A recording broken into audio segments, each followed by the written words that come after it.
Ah! That's it, everyone is screaming for their lives because we're still in the Tomb of the Nine Gods, just over halfway through it, and the worst is yet to come. And look how smoothly he recovers from that. I have so many bad reviews lined up for this bad boy once we're out of here. Just ones do not recommend. Place is an absolute pigsty. Just the reception here has been terrible. The staff here have been absolutely just vicious people. It's just do not enter if you have a heart condition. The free entertainment was fine though. Cost a lot of money, but it was. No, I feel like if they charged a price for the quote unquote free entertainment. This whole place has just been a goddamn tourist trap. So last week you finished level 3, the Vault of Reflection. You gathered up all the crystal eyes.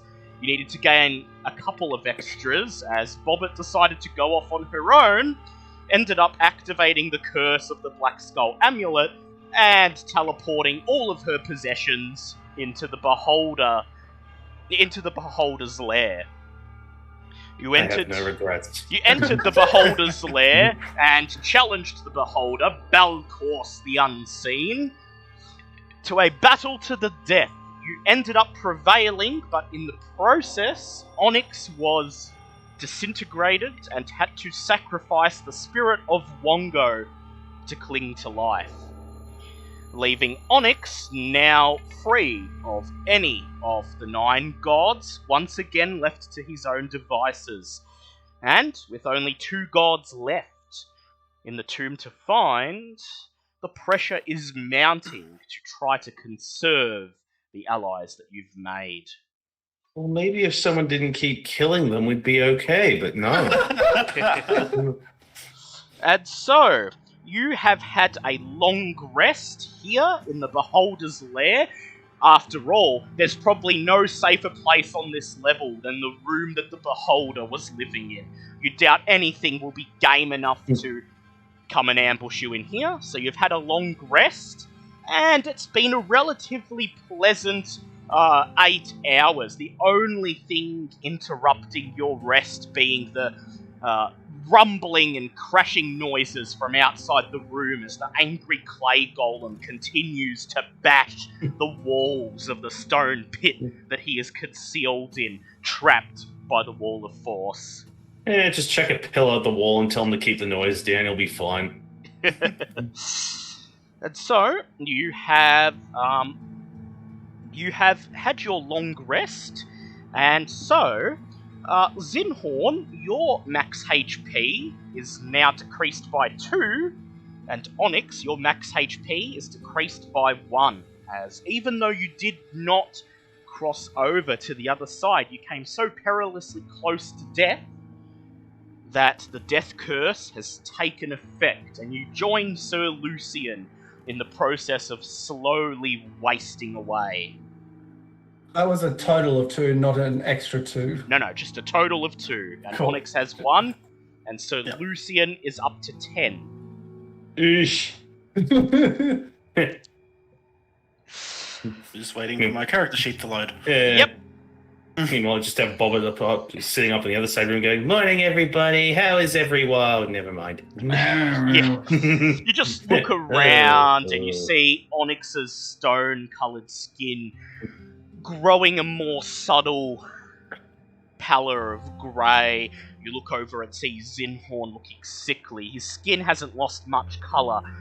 It's been pretty much constantly grey here in the gloom of the dimly lit dungeon, but he's got a look on his face that suggests that he's feeling a little sick and looks like he's going to throw up at any moment.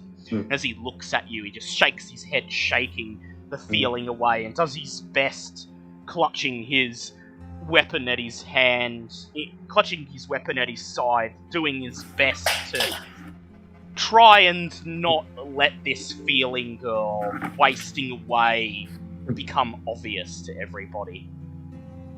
Funner. And so, it is time to move on to level 4. And you have two... Yep. Sorry, real quick.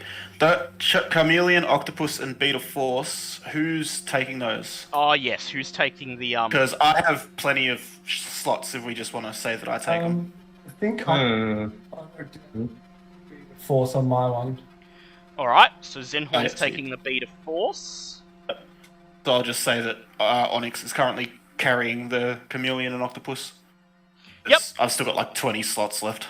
That's fair enough. So just wanted to see if anyone actually took them. So you have two ways that you can get down to level 4. The first is obviously through the main central stairwell of the dungeon. Takes you neatly down to the middle room of level 4. Or the staff-only staircase that continues spiraling down below level 3, presumably taking you onwards to level 4.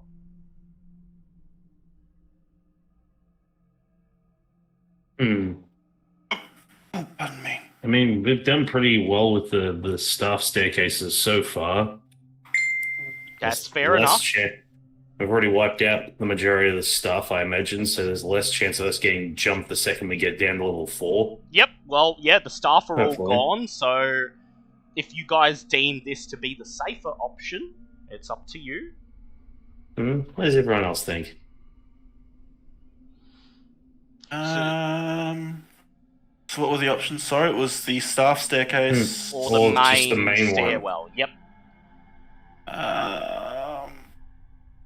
Well, Onyx sees it this way. If we are going to get attacked in the main stairwell, we may as well make it first.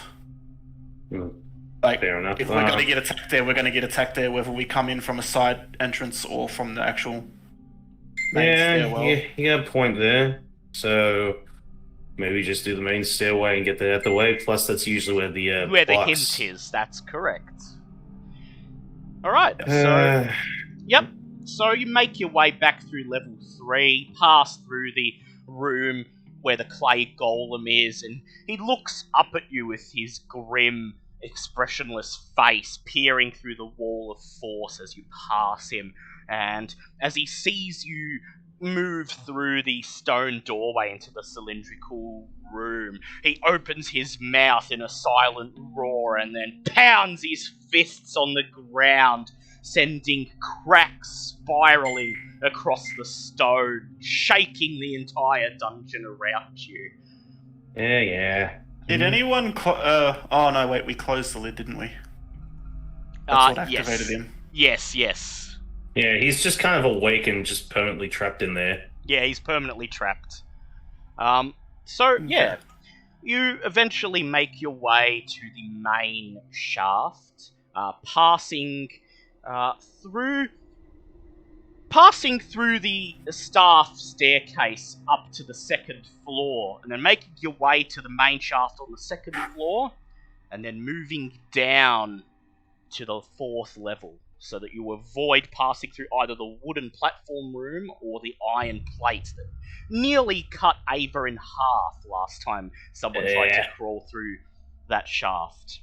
Yeah, let's not do that again. You know, I like my body in one piece, thank you. And so, you arrive in the central shaft of level 4, the Chambers of Horror, perhaps the most dangerous floor of the dungeon thus far. No doubt home to the worst traps you have encountered in your entire adventuring career. At the bottom of the grand staircase, a resonant mechanical rumbling emanates from a dark shaft opening up in the middle of this chamber's floor. 4 cylindrical stone pedestals surround the shaft, each 10 feet tall, 5 feet wide and featuring a tiny circular slot in its side. Squatting atop each pedestal is a large 4-armed gargoyle. Each gargoyle is contained within a square made of metallic tiles embedded in the top of the pedestal. Starting with the northernmost pedestal and going clockwise, the tiles are blue, red, green, and gold. Okay. In addition, from here, you can see 3 means of leaving the room. There are 2 wide open hallways leading both to the east and west, and additionally a shorter, narrower hallway leading down to the south. As you move down the steps into the level proper, you can't help but notice that these corridors and chambers are choked with dust, their floors littered with rubble, and the scattered bones of dead adventurers and Omuans. What would you like to do? No plaque on the wall, I'm guessing?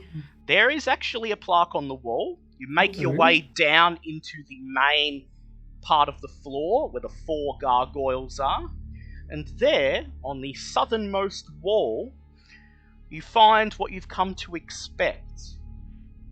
Hints and tips left by the Dungeon Master himself, Acerak. I will place them in the Discord for you.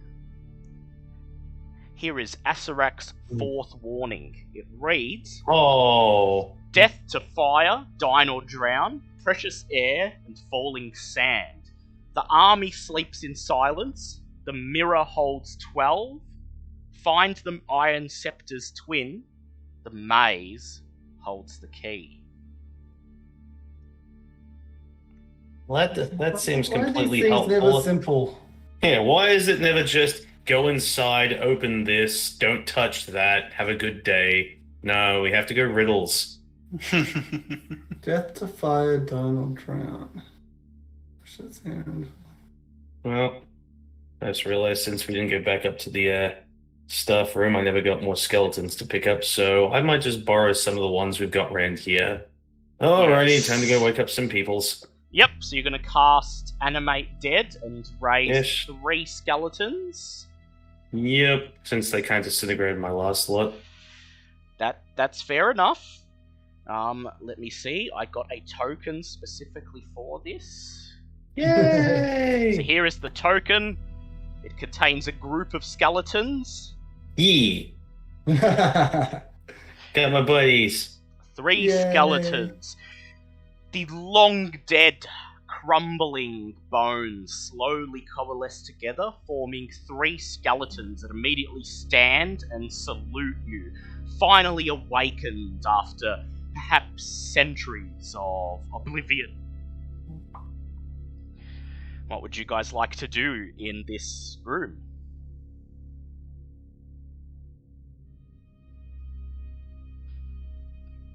Oh, you also notice that the staircase doesn't actually go down any further. This appears to be the bottom of the shaft, and the only way further down is through the hole in the middle of the room between the 4 gargoyles. Okay, well that's not ominous. Can I check to see if those gargoyles are statues or something else? Go ahead, make You an know, Go ahead. Yeah.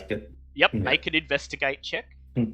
Just say, yeah, we've noticed, well, gargoyles usually tend to be, well, if they're anything like the ones at the front. Oh, God, that's a 6. Yeah, no. So, those are some pretty statues. Bobbert, you approach the pedestals, and you're about to reach one of the pedestals and take a closer look, when the gargoyle on top of the pedestal turns its head towards you and winks. Stunned with fear, you reel back immediately to the rest of the group. Nope. Okay, they're real. They don't appear to be attacking you. However, at this point, you notice all 4 of them turn their heads in unison and begin to watch you. I'm just gonna very weakly just sort of wave hi. You wave high at them. They continue staring. One of them reaches down with one of its forearms and taps the slot on the side of the pedestal, a small circular indentation about the size of a gold coin. Huh.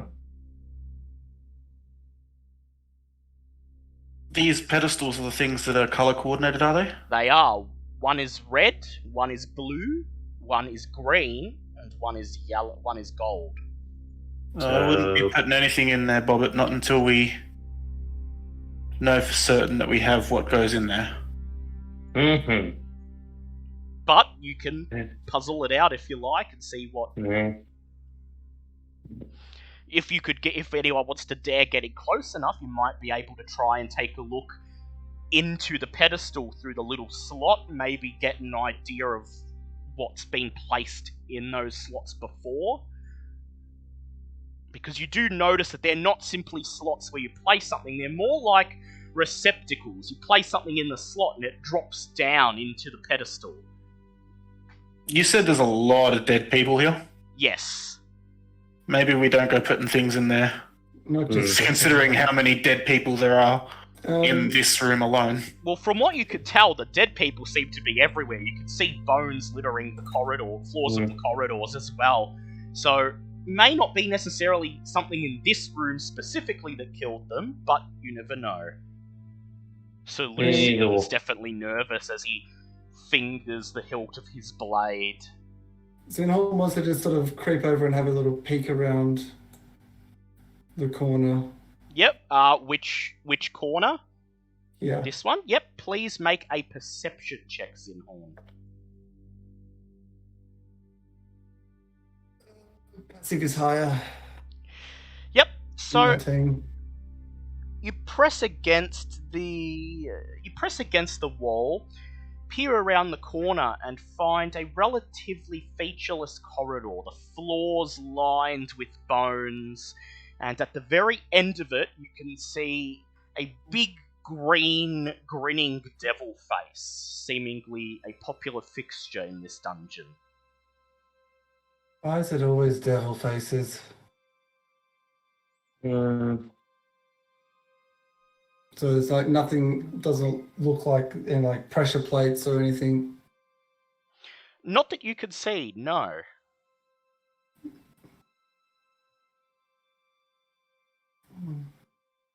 Seems good. What would you guys like to do? So that's right, very nicely to just leave so we can go home. Still can't get out the front door, remember? Who's we? I can. Well, you think you can. Black Skull Amulet said I could. Can Ava pray to Mudmore asking which cardinal direction might be the best to head in? Yes, please make a religion check for Ava. You know what? When rolling Ava today, I'm going to use the dice that she gave me. Yes, good idea. Watch it get Ava killed. Yeah. Religion is +7. That is an 18. So Ava closes her eyes, and once again in her mind's eye, she sees Mudmore rising out of the black water, peering down at her, and he says, "Pay your dues before proceeding." Oh, okay. Ava opens her eyes and imparts this to the rest of the group. Maybe we do need to actually put something in these before we go on. But what do we have? Would he accept just a gold coin, or...? You could try put a gold coin into the gold-coloured pedestal and see what happens. Could we check it out first? Yeah, if you like. I was just going to look up at the... that makes sense. I was going to say, Bobbitt's just going to look up at the gargoyles, go, Bobbit is just looking. We don't need to move. Everybody's okay. Everybody's friends. That's a bit better. That's on that 20. Yep, so they just continue watching you. You approach. Which coloured pedestal would you like to investigate? You said there was a green one, right? There is a green one. Bobbit likes green. You approach the green-coloured pedestal, and as the gargoyle looks down and watches you, its eyes unblinking, you kneel nervously down and peer into the hole on the side, and it appears to be some sort of chute. Anything you drop in falls into the pedestal itself, the inside of which appears to be hollow, and it takes a few moments for your eyes to adjust, but then on the ambient light, you see something sparkling inside the pedestal, something green. Mm-hmm. You may make a perception check, please. Oh, goody, with my lovely +0 to perception. Okay. Oh, it's a 16. You're not entirely sure, and as there's not a lot of ambient light, you can't get a good look, but you believe that the sparkling objects that are piled up inside the pedestal must be gemstones. Green gemstones. I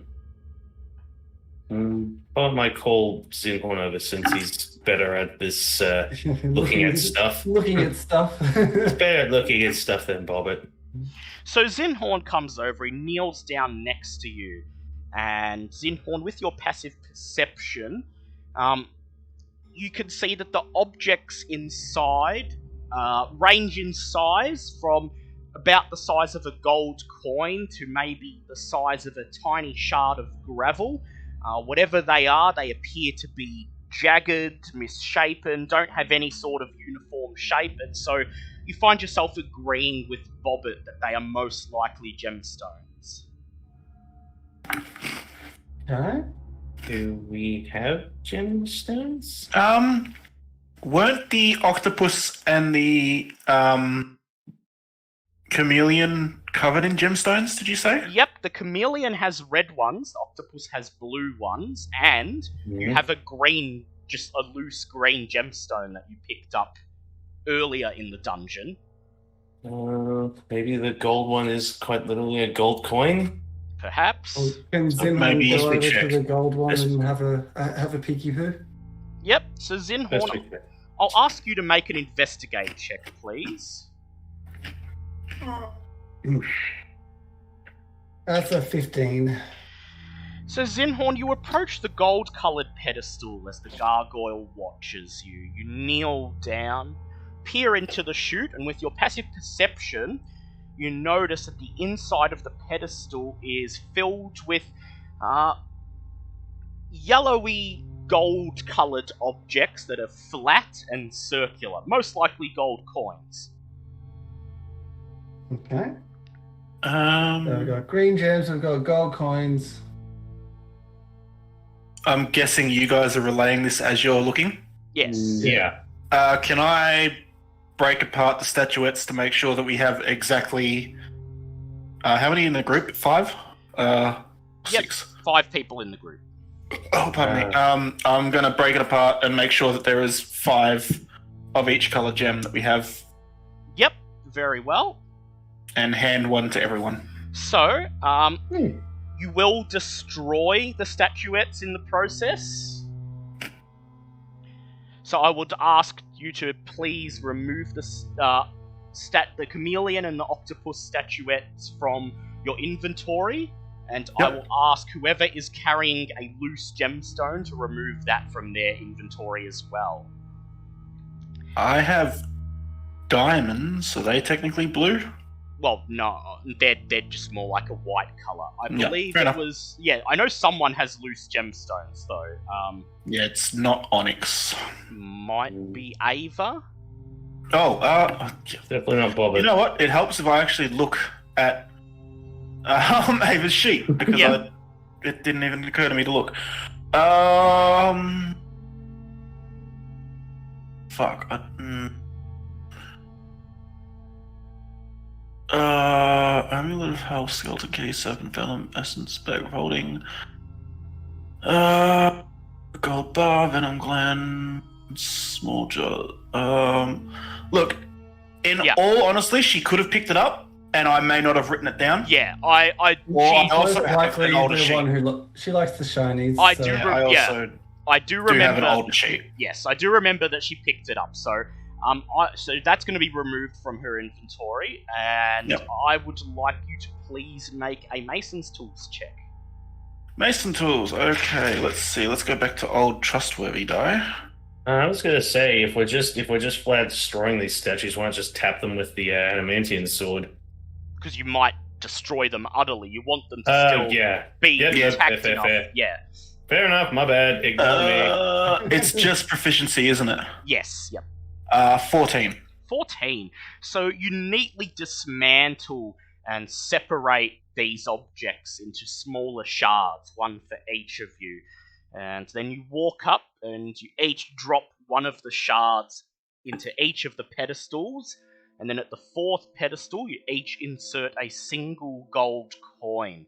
Can I borrow someone's gold coin? Because I literally gave Bob all my money. So someone's paying for Onyx. But after you drop all of these objects into the pedestals, the gargoyles continue looking at you, but they make no movement, nothing to indicate that you may move on. They simply stand silent and still as you deposit the objects into the chutes. Hooray, we did it. If you think you did it, you may move on. I guess we're going to find out when we go down an alleyway. Yep. So, which way would you like to go?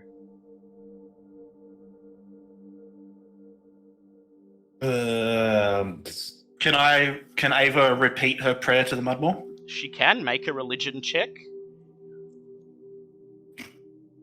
That is 9 plus 16. Mudmore appears before her, a beaming smile on his face, and he says, "It feels nice to not have debts, doesn't it?" Yes. She imparts this to the group. Yes. Did we do good? He says it feels nice not to have debts, but he asked it as a question. I guess that's a good thing. No one likes Why does none of these gods speak normally? I would think all of these people speak weird. Well, they are known as the trickster gods. So, Okay. someone choose a direction. I mean, if you really want to test it, you could send the skeletons down a corridor. That's kind of what they're here for. May as well. Yeah. Pick a skeleton and pick a direction. Yep. Which direction? The master of the skeletons gets to decide that. So the only one you've scouted out is the one to the east that has the devil face at the end, but the other ones are valid options too. Bubba pokes one of the skeletons with their lovely goat staff that she's now wielding and goes, "Okay, you go west." The skeleton nods, it walks up the stairs and steps into the westernmost corridor. The gargoyles silently watch as it moves, and then when it enters the westernmost corridor, they all nod and look away. Hey! Awesome. It appears you have paid your way.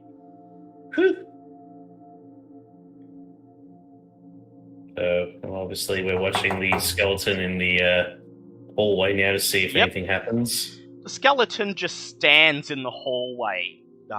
Doesn't appear to be under any stress or in any danger.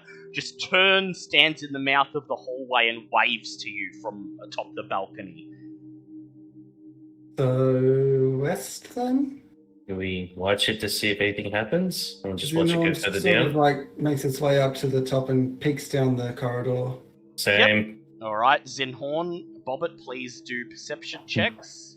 Oh, yeah. I said 10. That is I'm a watching myself. 19. 19. Onyx is watching our back. Okay, so peering down the western corridor, you see, much like the other one, a relatively featureless corridor, the floor once again littered with bones. At the very end, there is a large stone slab, and about halfway through the corridor, there is what appears to be a narrow passageway breaking off and leading to the north.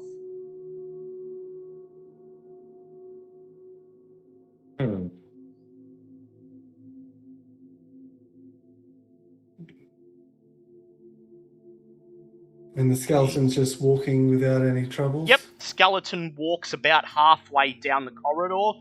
He turns and once again waves. It appears the corridor is untrapped. Zinhorn looks at Bob and goes, "Shall we?"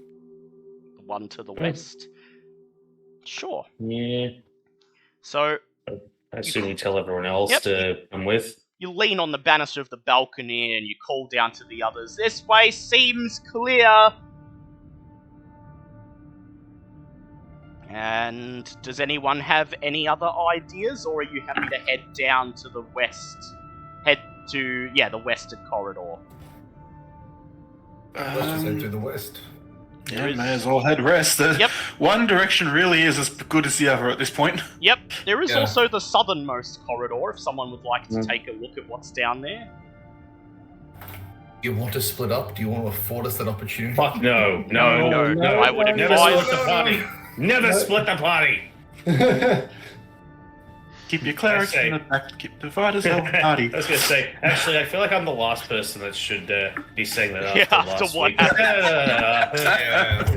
This is why I should split the party. So you step All in... in favour to the west? Yep. Well, I guess we go there and we can go south and later. Yep, so you step into the westernmost corridor, and you see, just moving all of your tokens into the corridor. I don't really use the party token much in this dungeon, because it's important to know where you are at all times. That's unfair. That's very fair. I'd like to say I'm on the roof. Yes, because Bobbit's just going to immediately go on the roof. What appears to be a large stone door looms at the end of the hallway, but it bears no visible handles or hinges. Jutting from the wall on either side of the door are two matching bronze sculptures, each the head and neck of a serpent with fangs bared. On the lintel above the door is inscribed the following message in Tabaxi: "Warm like flame, cold for the cruel, still for the dead, gruel for the ghoul."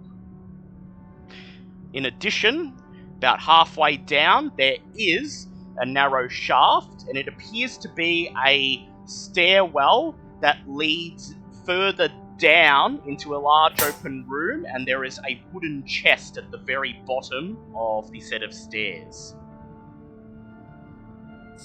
So it was warm for the floor.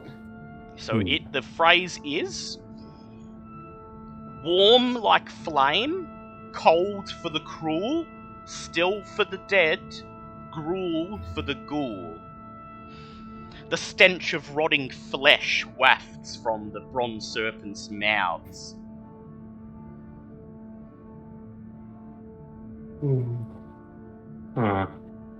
Didn't know that we needed dead flesh for this. We should have kept some of that beholder.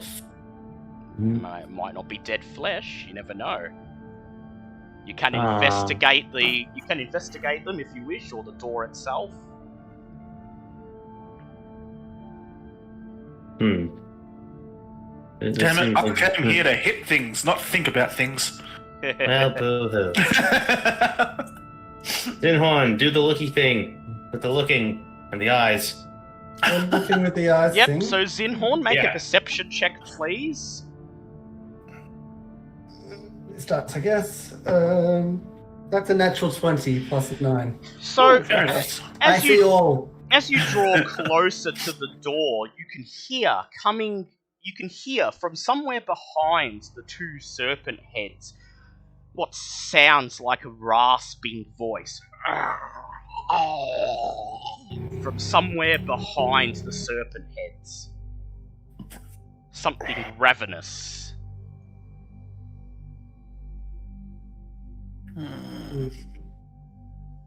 Bobbit, would you like to make an investigation check to examine the serpents? That is a 21. 21. So, Bobbit, as Zinhorn presses his ear up against the wall, listens to the rasping voices on the other side, you examine the metal serpents themselves, and that's fine, M1. You go to the doctor. Oh, dang. You notice that there appears to be dried blood in each statue's mouth and tiny tubes at the back of its neck. The tubes extend through the wall into what must be a small secret room on the other side.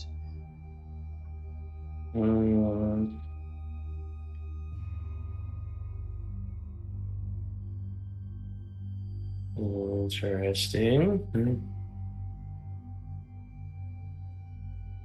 There's no way to tell at this point what could be back there from here? No, there's no way to see. Unless, Sir Lucian could pass through the wall, or Bobbit could paint a door. True.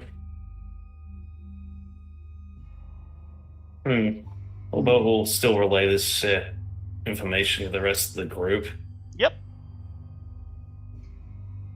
There's something back there. Sir Lucian steps forwards and he reads the engraving above the serpents and then peers into the serpent's mouth, notices the dried blood and says, I believe one of us has to give blood here. But how much? He just shrugs and he says, I'm wasting away as it is, so I vote not to be the one experimenting with quantity. That's a good... Fine. And if these things be snakes, this kind of side effects might involve like poisons, and isn't there someone who can use the poison? So, Bobbit, you step forward. Well, it's just, I'm saying fine. You reach for your dagger, hold your wrist over the serpent's mouth, and slash it. Your blood begins to drip into the serpent's mouth. A sickly green colour, the blood of a yuan tea. That's what that looks like. You take 2 points of damage as you donate blood to both of the serpents. And as your blood drops down into the serpent's mouths and slowly drips down the tube, you hear from the other side a vicious slurping. It continues on for about 20 seconds, and then you hear the sound of somebody pulling some sort of lever on the other side of the wall, and slowly the stone slab begins to slide down into the floor, opening up the room beyond. There we go. Oh. Would you like to step in? Can we just peer in first before we do? Yep. I vote for never just walking into any of these rooms without looking first. So, from where you stand, as the stone slab slowly lowers, you see a large open room covered in paintings. There appear to be murals painted all over the stone walls and on the columns that hold up the room. At the very back of the room, from where you can see it, from where you are standing right now, you can see what appears to be some sort of throne. It appears to be made out of bones. Neat. You can also see several humanoid figures aimlessly shuffling throughout the room, but they seem to pay you no attention, despite the sound that the slab is making echoing throughout the corridor and this room. They do not turn to face you. Does anyone check that chest back in the hallway first? If you want to, you can. How does everyone else feel? Honestly, I feel like activating one room at a time might be a good idea. Yeah, don't fair want to have multiple angles to be worried about. I get you. Because at the moment, Onyx will have his shadow out and he will just be rear guarding at the moment. Yep. Fair. Okay. So you'd want into the room full of what most likely zombies, even without looking at the map? Well, I mean, if they're only zombies, they can't be too troubling. Yeah, bullshit. You'd say that now. Nothing you say that sounds optimistic is ever taken without a grain of salt. A few grains of salt. So Sir Lucian and Onyx step into the room with Onyx's shadow bringing up the rear of your group. Let me drop that onto the map. Oh no, I'm at the back as well. Like, you're taking up the back of our shields up and walking backwards, just making sure nothing comes up behind Here's the rear guard. Yep, so you're the rear guards. Ava and Lucian lead the way in, and you step into the room. This vaulted chamber features a 10-foot deep sunken floor surrounded by ledges without railings. Alcoves along the ledges hold painted wooden statues of hornet-headed humanoid warriors, each wearing a grass skirt and clutching a spear. A gruesome throne, lashed together of bone and scraps of cured skin, stands atop the west ledge. A fearsome horned skull surmounts the throne, and smaller skulls are piled around it. The seat of the throne appears to be made of stretched skin, and has a metal scepter resting upon it. Shuffling about the sunken portion of the room are gaunt humanoid figures in dusty robes draped in cobwebs, their eyes and mouths stitched shut.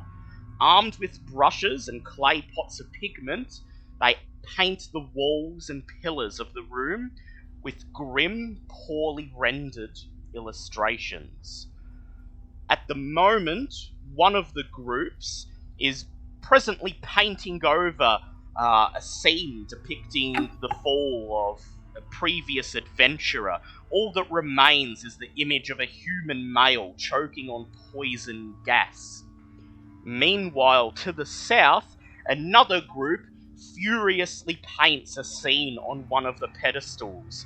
The scene is of a wood elf staring at a deformed version of himself, his mouth opening wide in a terrified scream as he clutches a hand to his chest.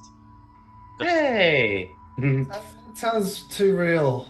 The third... Everyone just points at it, it's like, hey, that guy looks like you, Zinhorn.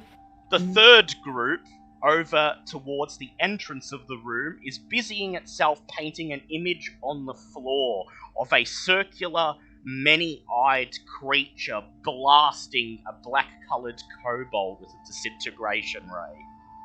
Oh, that one. Oh. Oh. Hold okay. As you enter Who was the first one? Sorry. The first one appears to be an image of Zinhorn meeting his. No, that was the second one. Who was the first one? The first one appears to be an image of an adventurer who perished before you even entered the dungeon. A human male succumbing to poisonous gas. Though the group of zombies are presently painting over this with a new image, and so far all you can make of this new image is of a small green-skinned humanoid figure with a tall hat. Wait, Bobbit hasn't even died yet. That's not fair. Oh god, okay. You can watch and wait and see what they're painting if you like. They appear to have taken no notice to you. Hey! I am... It's a clue as to what's in this room. I was going to say, is it wrong that I kind of want to see what they're doing if I'm in it? Yeah, so if you don't think you're in any danger, you can wait. I don't know. How quickly are they painting? Bobbit may stop and watch, but if Bobbin stops and watches, Onyx is going to start searching the walls for irregularities. Yep, so I'd like Onyx to make an investigation check, please. Okay. I'm just trying to see if there was anything on the plot that has any hints, but I'm not seeing anything that... There's an Iron Scepter on the throne, yes. Find the Iron Scepter's twin. I got an 18 on my investigation. So, Onyx, you begin circling the room, leaving your shadow behind with the group. And you notice that in one of the northernmost alcoves, there is a portion of the wall that appears to be some kind of secret door, but it's not particularly well hidden.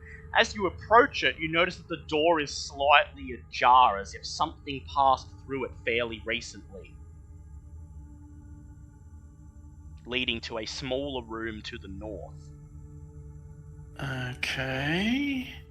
My shadow will be following 30 feet behind, within 30 feet at all times, just because it disappears after 30 feet, so... In the time it takes you to do a thorough search of the room, the group that are painting the new image add something else to the image. In addition to what must surely be Bobbit, there is now a depiction of what appears to be a human skull floating above a box. One of the zombies shuffles to the left, dips its paintbrush into the pigment, and begins to paint a white speech bubble above Bobbit's head. Oh. So have I searched the entire room? Yes. Okay. Unless there's something specifically you would like to search. You No, said I you was wanted to search just the irregularities on the Yeah. wall. Yep, well, that's what yeah, you've just- found. Yep. So the only other Okay, things that Bubbles are goes of note first. appear to be the throne and the throne and the room beyond, or the zombie painters if you want to do something with them themselves.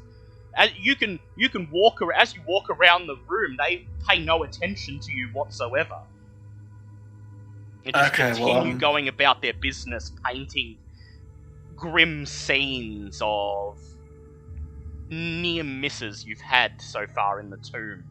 Okay, well, once I've done a full lap, I get back to the party and I tell them about the open door to the north. Or this slightly ajar. Yes, a slightly ajar door to the north.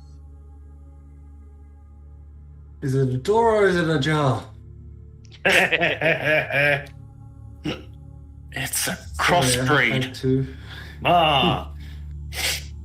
So Lucian steps through the room and he heads over to the bone throne. He stares down at the iron scepter sitting on the throne, and he just loudly muses, "I wonder if this will come in handy." He picks it up, I swear to God. No. He doesn't touch it.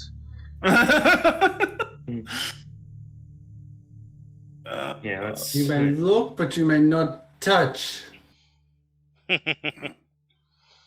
Something may have gone through recently. Onyx is going to go back and with his trident, unless the others can think of something else to do, he's going to push the door open with the trident. Yep. So if someone else has any other idea... No, again, that's why I sort of brought up the treasure chest as well, because if we're looking for the, the pair or the twin of the Iron Scepter, it's either going to be in that secret room that you found, or possibly that chest might have something to do with it, or not. I'm not sure. Zinhorn's going to go up with Onyx and just... Yep, Zinhorn's going to move up with Well, Onyx. in the meantime, if you guys are doing that, I'm going to keep watching, even though I'm pretty sure I can take a guess outside of game what this is going to depict. Yeah, so you're just transfixed on the zombies as they go about painting. Oh, if it's near death, then it... I'm pretty sure they say near misses, which means I'm pretty sure this is going to be meeting Yaka. Yeah. If I have to guess of a fucking floating skull. Especially one with the speech bubble. Yep. Also, my shadow will be here. Yep. So Push the door open with my spear. Yep, Or trident. Onyx steps up to the door and presses it open. Oh! You barely have time to register what's in the room before you notice your old friend, the skeleton champion, looking at you with his elongated key-shaped head. He sees you, opens his mouth and laughs. Roll for initiative, please. Well, there, buddy. No one else expecting. I 1v1 him. Not that, that I'm going to, but like, sort of be perfect. So that was a nat 20, so that's 21 for me. I got a non-nat 20, so just I got a non-nat 20 as well. Okay, so it's gonna go. It's gonna go. Onyx, what's your dex? Zinhorn, Bobbit. Is that even a question? My dex is 23. Yeah, but he has the alert. Your dex is out the fucking ass. So yeah, no, I'll go third. And Ava got a 19. Yep, and so Lucian goes last. Okay, Onyx, you're up first. Okay, it's worked once before. I know you've probably brought up a counter for it, but I'm gonna fucking do it again. I cast Hypnotic Pattern in front of his face. Yep. Because I wasn't expecting a fight so quick, I just gotta get Hypnotic Pattern back up. Yep. Yeah, it happens. Well, you know, on the other floors, you basically... He was in the last room you searched. In this one, you happened to find him right off the bat. Get this guy. He's probably sitting there going, "Hooray! I got some breathing room after that last fuck. They're already back." So it is a Wisdom saving throw, and my save is 16. So he rolled a 13. He's going to use his Indomitable ability to re-roll it, and he got a 17 this time. Fuck. That was my action. Okay. Well, fuck him. My bonus action, I'm going to walk forward to... Well, actually, I'm going to walk right next to him. Yep. So right up here? Front. Yep.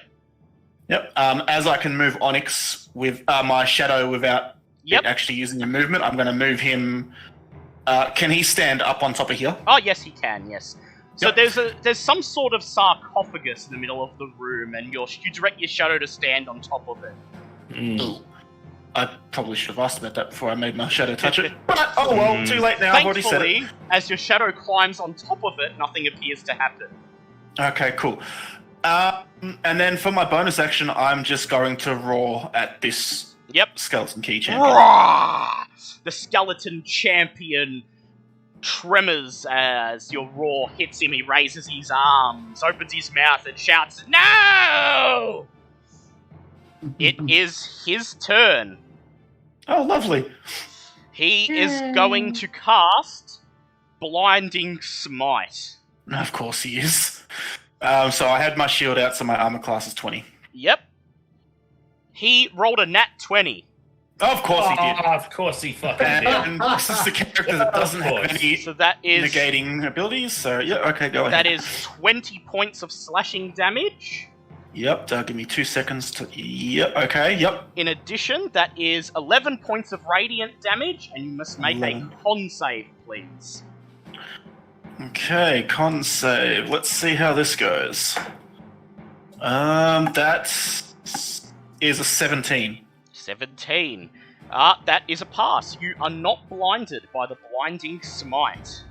Awesome. It is now Zinhorn's turn. Zinhorn is going to just do a tried and true frostbite. Yep.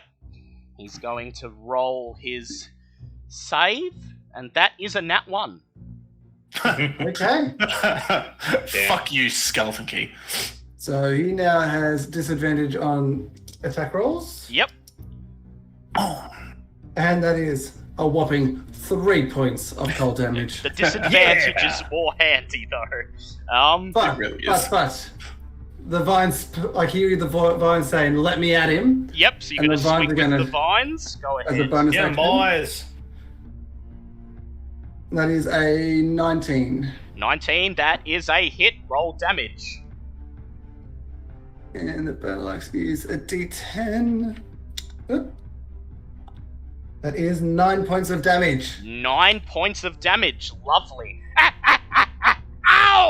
says as the vines slam an axe into his rusty chest plate. Alessander, it is your turn. Okay, now where was I actually standing? Because I would have thought I would have moved to wherever. Which group was the one painting me? Out of curiosity. This one here. Okay, so maybe I was where I was supposed to be. So you're just standing watching them. I was because I had a plan, but I don't think I can get within 30 feet of him in this turn. That's annoying. Well, if you want to take your rage out on the zombies, you can attack them. But they haven't done anything. Yeah, but so they're not going to fight back. I don't want to fight the zombies. Haven't done anything, man. Yeah, they're just painting. Well, how far can I get from here? 5, 10, 15. I'm guessing all this is downstairs. Yes, that's all down. That's all sunk into the ground by 10 feet.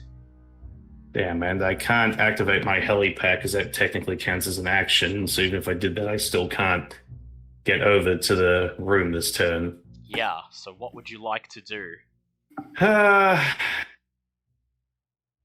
Actually, I could get over there, but then I wouldn't have an action, so... screw it, I'll just start walking over going, oh, yay, fighting, coming. 5, 10, 15, 20, 25... I get halfway there. Yep, you get halfway there. Well. And you don't have your full tiger form yet, otherwise you could have just ran that whole way, but True, but that also takes an action to turn into that, so it doesn't really matter either way. Any spells you'd like to cast? I can't see the skeleton key guy from where I am, so it doesn't matter. I had a spell in mind, but no. That's fair enough. Got nothing. That's it for me. It is Ava's turn. So Ava has 50 feet of flying movement, so she's going to go... She could fly right across. Here, and she's going to go into this corner. Yep, Ava flies right across the pit in the room and swoops into the little secret room. Yeah, because Ava is hoping that Sir Lucian is going to try and fill the gap. Yeah, he probably will. Yep, and she is going to just pull out her bow and shoot at him twice. Yep. And she's flying, so is she technically above him, or is there not enough room? There's not enough room in here. The roof is just about 5 feet. Yeah, and no problem. That's right. The skeletons would have run up to follow Bobbins. Yeah, they follow. They follow me. So first shot is a 15, which I think misses. That bounces off his plate armor. Yep, and my second shot is a 22. 22. That is a hit. Roll the damage. Yeah, so that's a D8. That is 8 plus 6. That's 14 plus 14, nice. Psychic damage. Yep. Which is 2 psychic damage. And then she's going to use one of her favored foe to cast it on this guy now that she's hit him. Yep, so add your favored foe damage, because I did some reading, and when you mark, you get the damage right there for marking. Oh, okay, cool. And that is a D6. D6 for her, yep. 4. 4, lovely. Okay, it is Sir Lucian's turn. Sir Lucian runs forwards. He's going to make an athletics check to climb directly out of the pit instead of taking the stairs. He passes, climbs up, runs in front of Zinhorn and hurls a javelin at the skeleton key. However, the javelin is unable to pierce the skeleton key's armor, so Lucian reaches for another one, throws, nat 20s, and deals 15 points of damage to the skeleton champion. It is now Onyx's turn. Oh, my turn again. Okay.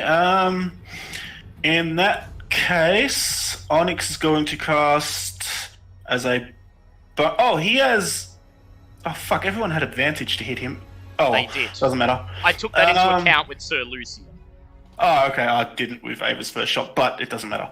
I'm going to cast a second level Branding Smite as my bonus action. Yep. And then I'm going to roll to hit him with advantage, because it's at the end of my turn that it finishes. is a 9. What's my trident? Is a +9. 18. 18. That is a hit. Oh, awesome. Okay, so my trident is a D6 because I'm using it one-handed. 3 plus 4 plus 1. So that's 8 physical damage from the trident piercing. Yep.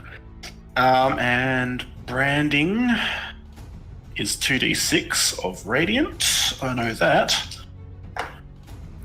Is 6 radiant damage. Nice. And then there's an branding smite. I believe it makes it glow. It does. So He doesn't make a save, but he sheds dim light in 5-foot radius. yes, meaning he is easy to see if he hides. It is his turn. He laughs once again. Ha ha ha! Until we meet again! And he casts Misty Step on himself. I cast Counterspell. Ooh, nice. Where you going, bitch? Damn you, He-Man! He shouts. And instead, he casts Haste on himself. Wait, no, if you use Misty Step, you can't cast again. It's a bonus action. Misty Step is a bonus. Yeah. So he Wait, casts... do I have to... damn it, there goes my plan. I was going to suggest that he cast Haste on someone else. Yeah, well, damn. He casts Haste on himself. He no longer has any more spell slots of that level.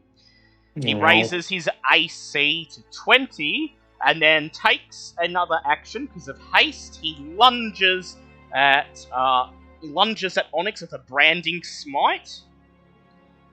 So that is a 24 to hit. Does he Does that count get as a an weapon? Because you said is haste a second or first level spell? It's a 3rd level spell. Oh, third. Yeah. Okay, Yeah. so he still has a second level spell slot. Okay, 24 definitely hits, yep.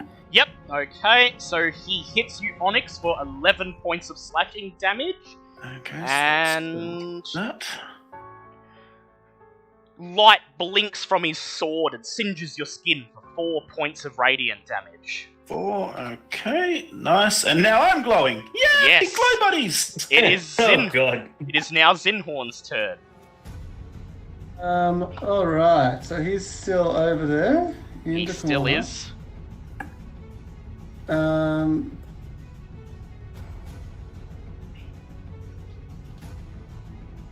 Zinhorn is going to charge over. Actually, no, Yep. no, he's not. I just saw what that was. He's going to go again with the frostbite. Yep, he's From a going to distance. make his save. And that is an 11. So that again does not save. So once again, a disadvantage on weapon attacks. Yep. Instead of 3 damage, he gets 4 cold damage this time. Nice. And then the vines Gonna swing go and miss, in. I guess, with a 12. Yes, so that he now with his haste, he deftly dodges the vines, and both of them call out, "Hey, stand still!" It is Zinhorn now. So does everyone else hear the vines, or is it Yeah, just... everyone else hears them when they. Okay.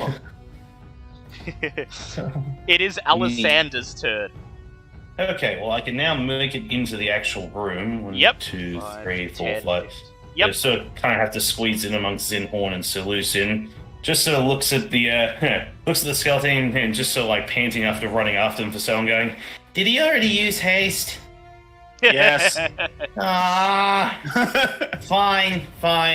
And it switches out as Alisander kicks in, going, "Well, no matter. We can switch. We can make something else work." Just looks at the skeleton king and goes, "Hello again, friend. It would be really nice if you would just throw your sword away." As I cast Suggestion on him. He's going to make a save. That is a 14. He looks at you and he Nope. says, "You know what? I care for the environment, I do, and this sword is just polluting everything." And he tosses it at his feet. Neat. Oh, God. I was kind of hoping to throw it a little further than that, but okay. Just sort of looks at Onyx and goes, maybe your shadow could move that before he gets another chance to attack. And switches back to Bobbit and goes, Bobbit liked her plan better, but fine. It is Ava's turn. Ava calls to Sir Lucian and says, are you going in for melee attacks? So Lucian nods, gripping the hilt of his sword. Okay, Ava's going to take 2 more shots. Yep. So the first one is a 29. That's a hit. I'm just going to roll all 3 dice at once, because why not? Okay, so damage is 10 physical.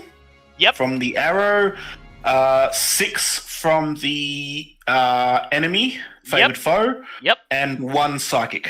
Lovely. That was some decent damage. Yeah, and then she's going to take her second attack. Yep. Which is a 28. That's definitely a hit. Yep, and that is another 10 physical damage, and she doesn't get any of the others, does she? No. Yep, that's fine. So yeah, 10 physical damage from the second attack. Yep. It is Sir Lucian's turn. He rushes in, runs up, and slashes at the skeleton key with his sword. He hits, deals 10 points of damage, and then he swings again, hits again, and deals another 10 points of damage. Very nice. It is now Onyx's turn. Onyx's turn. Okay. How hurt is this skeleton looking? He's looking quite a bit beaten up at this point. Quite a bit beaten up. Get the shadow to move the sword so he doesn't just pick it back up again. Which he will have to waste an action to do. But I know, I'm just saying. Yeah, I know. I like crippling this guy, it's fun. I'm just seeing if I can reliably do enough damage to kill him, but I don't think I can, so yeah, I'm gonna have to. Would it take my action to tell my shadow to move the sword? Yes, because it'd be an interaction action. Well, it'd be a bonus. Right. You can do it as a bonus action if you like. Okay, yeah, I'll tell the shadow to throw the sword behind us. Yep, so your shadow grabs the sword off the ground and hurls it out of the room where it lands in the pit, clanging on the ground. And then I'm just going to cast Magic Missile at first level. Yep. As a guaranteed hit. Yep, go ahead, roll your damage. 4d4s. Do I have 4d4s out? Yes, I do. 1, 2, 3, and 4. Okay, that is 2, 4, 6. I'm going to use 1 sorcery point to re-roll every single one of those dice. Yep. Because I can. Because it was 3 2s and a 1, so... Yeah, that's fair enough. Can't do much worse on that one. That's much, much better.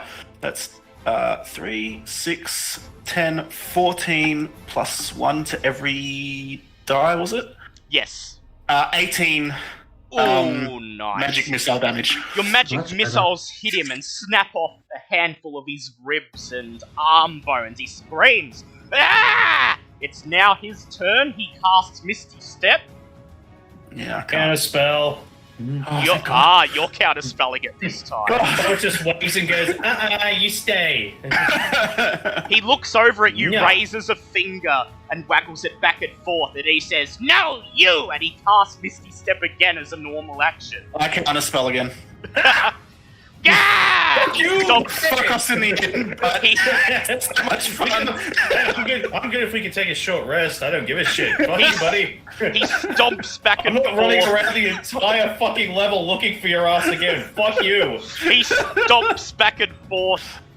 Blast you, He-Man! And then he raises his empty hand and swings a punch at Sir Lucian. Hey, go ahead. He rolls This is amazing.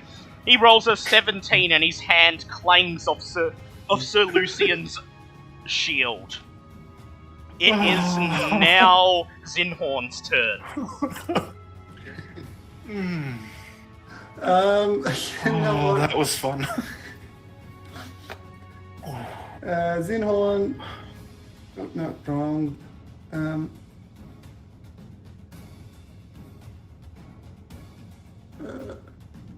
Zinhorn just gonna keep up with the frostbites. Yep. So he rolls a 20 on his save. Oh, he can finally get normal roll on weapon attacks. But he takes 7 points of cold damage this time. None of it matters. He's just swinging fists at this point. Yep.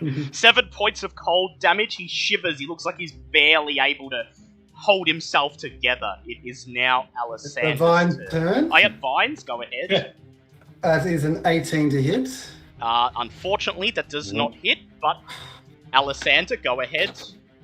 So he looks pretty busted up now, right? Yep. Can I get within melee range of here? You can. Oh, are these the keys? Yeah, that's what he looks like. Oh. I haven't actually seen what he looks like properly. I know had descriptions.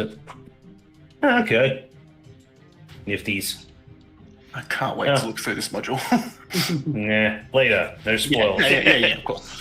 So go ahead, roll to hit him. Alessandra just comes up with her new stuff and goes, "Hooray! We get to finally test this out." Just cock it back, and that's a 17 plus, I believe. God, I should have read this properly before. Oh, it's a 17 plus 11. I forgot you had 11 to hit with this thing. Yeah, that's right. With your new staff. With my new happy staff, and you know what? Just for the sake of making sure he stays dead, I'm going to also use its ability as well. Yep. So I will use one of its charges to also put extra force damage on the end of this. Yep. So yeah, pretty much. And I know it doesn't. It says that it doesn't have a command word, but I'm using one anyway because it amuses me. Just pretty much swings it over his head, and you just hear Bobbit go bonk. Okay, roll your damage. So that's going to be 12 points of regular damage, and then we're throwing in 6 points of force damage. Oh, that's just enough. You hit him with your staff. A blast of force emanates from the end of it, shattering his body, letting his T-shaped skull clatter to the floor. As he falls, he laughs. Next time, the last time, Castle Grayskull will be mine! Wait, he said the last time. How many last times do you have? Wrong dimension, buddy! Combat is over. Whew, that was fun. That was just trap him in a corner and kick the shit out of him. That has seriously crippled me in terms of spell power, but it was worth it. Now that the interloper has been destroyed, you can actually get a good look at the room itself. Yes, I command my shadow to get off the tomb.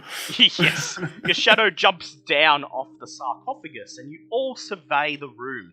The walls of this small room are adorned with tiled mosaics of a jungle city, intermingled with frescoes of flowering plants, birds, insects, and humans wearing gold skirts and carrying spears and ornate jugs. The ceiling is painted to look like a clear blue sky.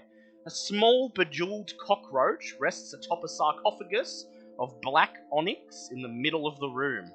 A 2-foot diameter orb hanging from a chain above the sarcophagus is made of hammered gold to resemble a smiling sun. Okay. That is a lot of information to try and remember at once. So basically the room is... The walls are covered in depictions of what you guess to be Omu. The roof is painted like the sky. There's a sarcophagus of black stone. There's a small bejeweled cockroach sitting on top of it. And there is a big orb hanging from a chain above it. It's made of gold and it's designed to resemble the sun. Okay.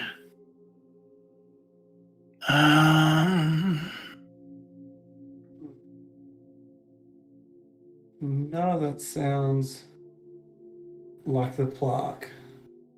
Yeah. No. Are there any other rooms in this place? Not that I found. Yeah, just this one. Alessander, would you like to make an investigation check? I can try. Go ahead. There's my nat 20 for the day. Nice. You examine the room and marvel at the artistic depictions on the walls, but find that they're just that, paintings. There doesn't appear to be anything magical or otherwise notable about them, though you do notice that the lid of the black sarcophagus bears a name etched into Baxi, Napaka. You may make a history check. Okay. This may not actually be one of the gods. Okay. That's a 21 on history. You recognize Napaka as the name of the Queen of Omu. As soon as you make this known, in Ava's head, shrewd Papa Zottel says, "A queen? Not as valuable as a god. Let us leave her in there, I say."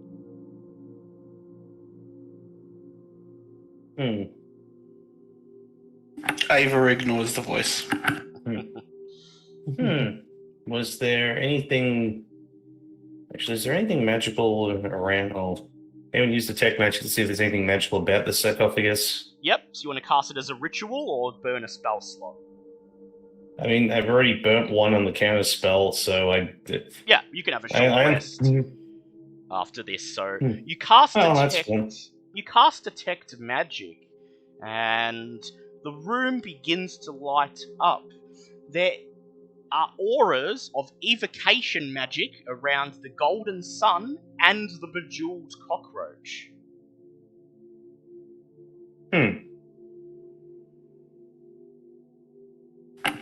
What does evocation do again? Sorry. Evocation casts fireballs and lightning bolts. Yeah, elemental stuff. Okay.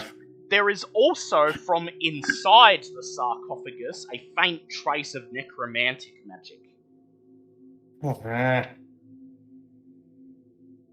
This whole thing seems rigged one way or another. Let me check my spells.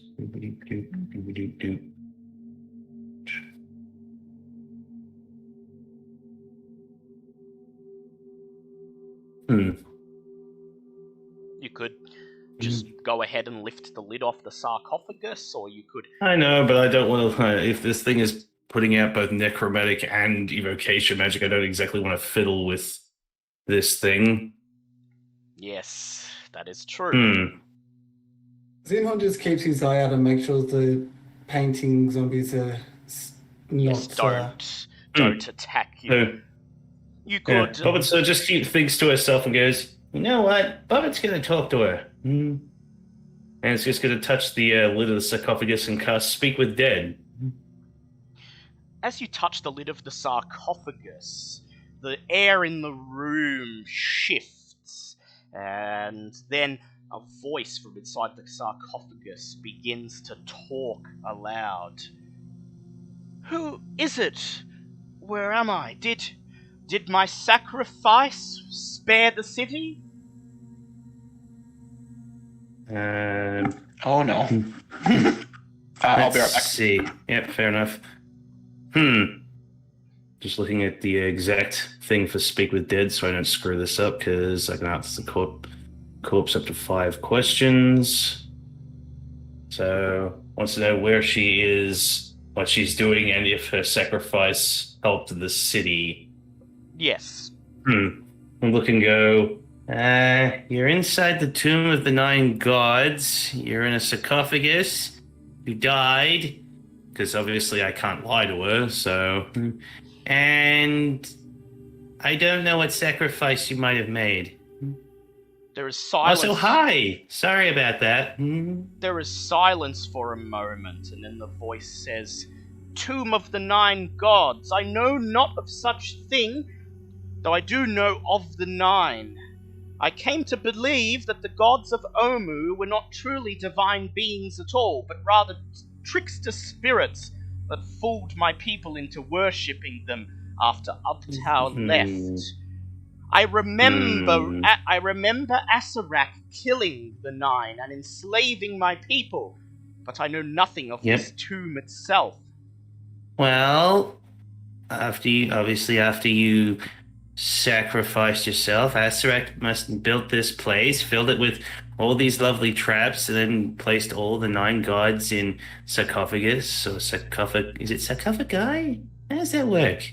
Plural's weird. And clearly put your body down here as well. Also, hi, my name's Bobbit. She says, I was Queen Napaka of Omu. I thought my authority would be enough to dissuade Asarak from destroying my people. I stated to him that I would provide my life in exchange for those of my people. He said that he was just impressed enough at my valor that he would take me on my word. Evidently not impressed enough to keep his own. So, does anyone have any questions we'd like to ask this lady? As we get 5. Yes, you can. Probably. She says, No. I suspect I have been dead for quite some time, perhaps centuries, and so everything I have known is gone. Everything that I feared has come to pass, but perhaps, whoever you are, I may still be of some help to you. Please, ask your questions. Perhaps some of my knowledge will help you to wreak vengeance upon the Archlich. Man, everyone really doesn't like this Asarak guy. It's all vengeance this and revenge that. That's fun. At least everyone's on the same page. So, who's got a question? Unfortunately, I missed all that because my housemate got home and I had to talk to him about something. So just assume that Onyx and Ava have no questions, unless Dale can think of something we might ask. She is so what you missed is she is the Queen of Omu.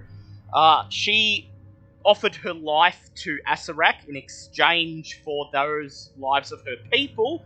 He said he was impressed enough with her valor to take her up on her word, but didn't stick to his own word. He killed her, entombed her, continued building the tomb. She knows that he killed the 9, doesn't know that he built this tomb or entombed them.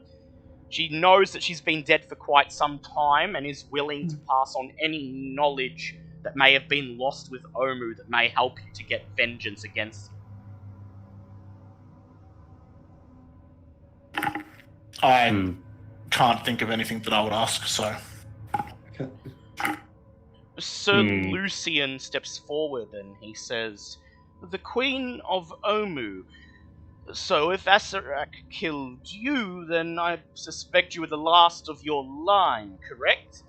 She says, my heirs and my immediate family fled Omu just after Asarak's arrival upon my orders, leaving only me behind.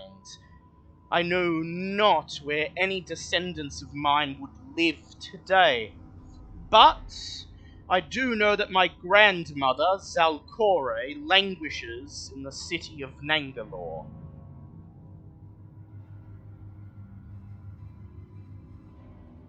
Have we been to Nangalore? You've walked past it, but opted not to go visit it because you were That's pressed right. for time, yes. She hasn't mentioned the last name, has she? She has not, but you can ask her if she knows of Alessandra Rayburton.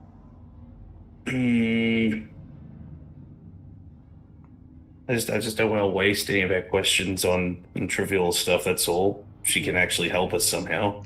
Not that I kind of didn't think of any actual questions before I cast this, so kind of thinking on my feet here. Not going well. You could just simply ask her, is there something that you is there something that you believe we should know? That is true. I mean, it's not every day you get to talk to a Queen of Omu, so any information you could give us on Asarak would be helpful. Obviously, we can't ask anything about the tomb because she doesn't know of the tomb. She says, of Asarak, I know that he is an outsider. He comes from a different world of the material plane.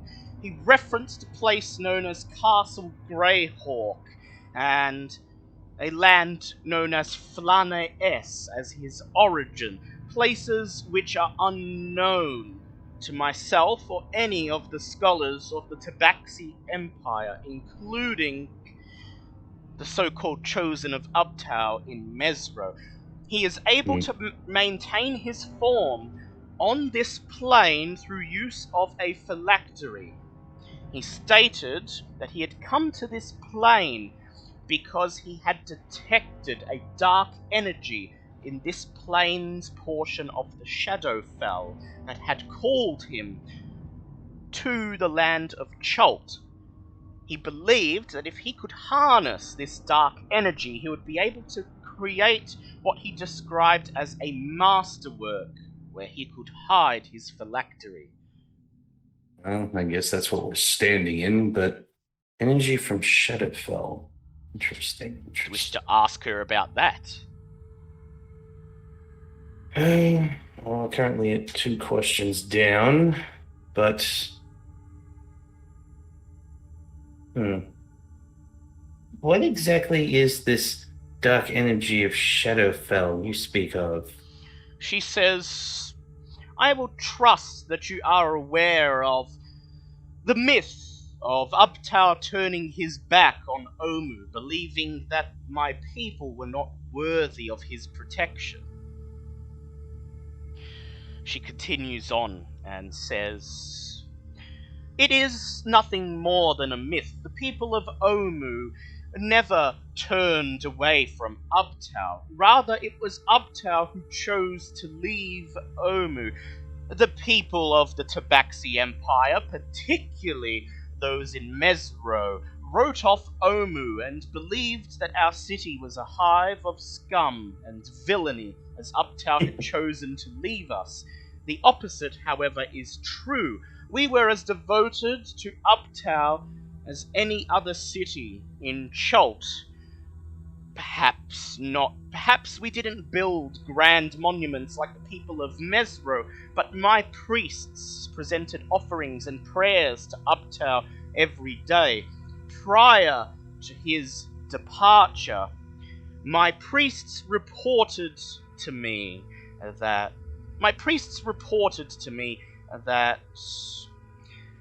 there was something dark about Uptau, that when they communicated with Uptau, they sensed something dark behind his guise, as if some evil thing was eating away at the god himself, causing him to increasingly regard the inhabitants of Chult as beneath him. He turned away from Omu, and I suspect the corruption that was eating away at him grew greater, until eventually he turned away from the rest of Chult itself. It was then that the 9 began to make themselves known. The people of Omu embraced them as gods, fulfilling the niche that Uptau left behind, but I was aware that they were nothing more than jungle spirits, manifestations of the magic that inhabits the jungles of Chult itself, moving in opportunistically, posing as something more than they were. After all, how could one such as Asarak simply defeat them?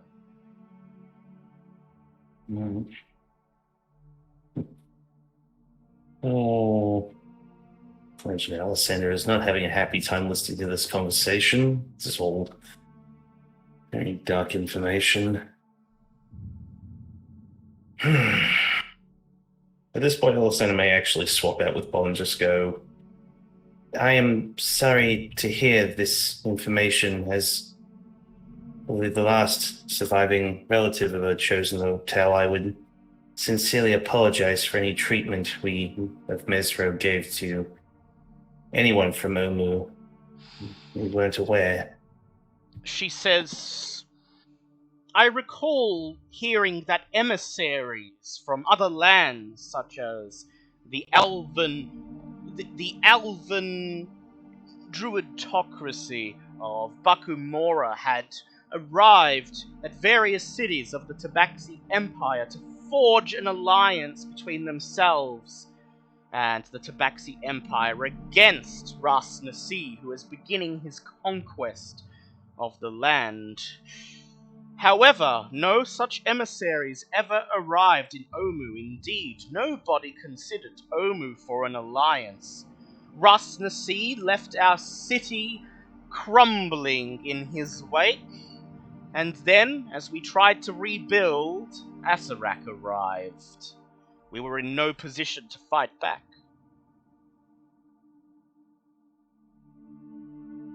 Wait, so Asarak came... Oh, sorry, yeah. Zinhorn, hearing that, just sort of looks sort of to the ground and says, there were Bakamorians who did venture out.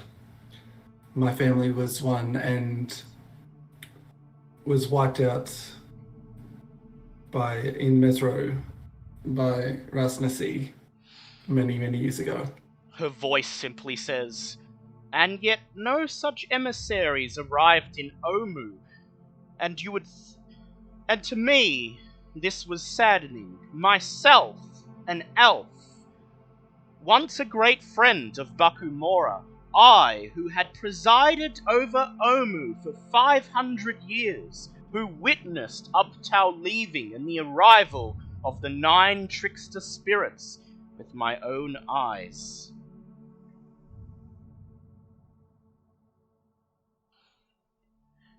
She then continues on and says, yes, Asarak arrived after Ras Nasi's onslaught. I suspect he chose Omu because at the time Omu was the only outpost of civilization that remained on Chult.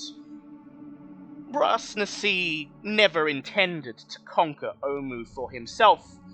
As he was once a chosen of Mesro, he regarded Omu as nothing more than a place of vice. He simply passed through, devastated our city as he moved onwards and left it to lick its wounds. Thus, we survived the utter destruction that he wrought on the rest of the Tabaxi Empire, the rest of Chult itself.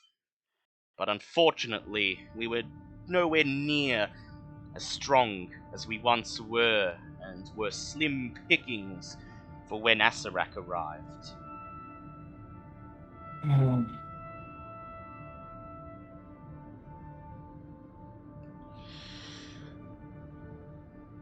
You have 2 questions left to ask of her. Making on the radio, apparently. How are you?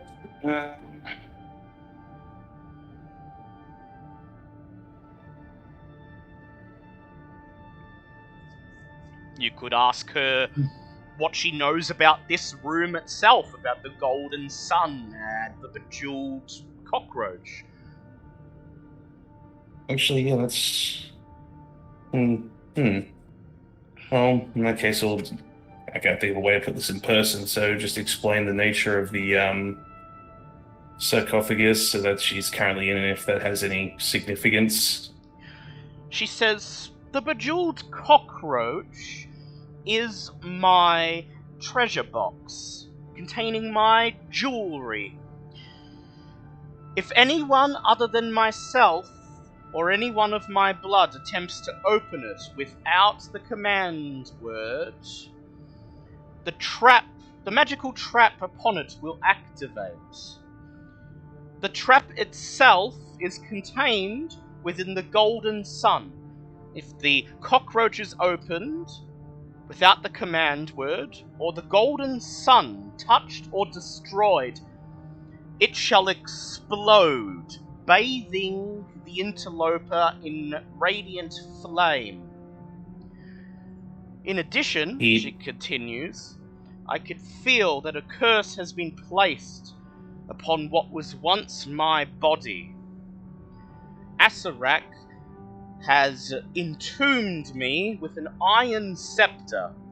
If the iron scepter is removed and its twin not replaced in my arms within a period of time, my corpse will awaken and unleash its curse upon you. The scepter itself, while I do not know its exact purpose, somewhere, somehow, I feel that you will need it if you are to survive in this place. It is used to control a construction that bears my name. Okay, so touch the sun. Yeah, basically. So open the cockroach without the right word. The sun goes off and nukes the entire room. Try to destroy the sun, it goes off. And then there's a scepter, the actual scepter, or I'm guessing the twin of the scepter that's in the throne room with her corpse. And if we don't replace it, almost immediately, she will eventually come up and try to unleash something upon you. Huh. She says, the command word for my cockroach is, she utters the word for queen in Tabaxi. She says, what you shall find inside will help you. I suspect Acererak has probably taken my possessions and made them his own, but I recall my necklace of fireballs being an object of much power during my reign, and I freely offer it to you to assist you. God damn it. Sorry. Lost the moment there. You have one more question to ask her, or you could simply release her back to the afterlife. I'm just making sure I have all the information before I try, in case I decide to ask something selfish with the last question. So we need the stuff, the scepter that she has.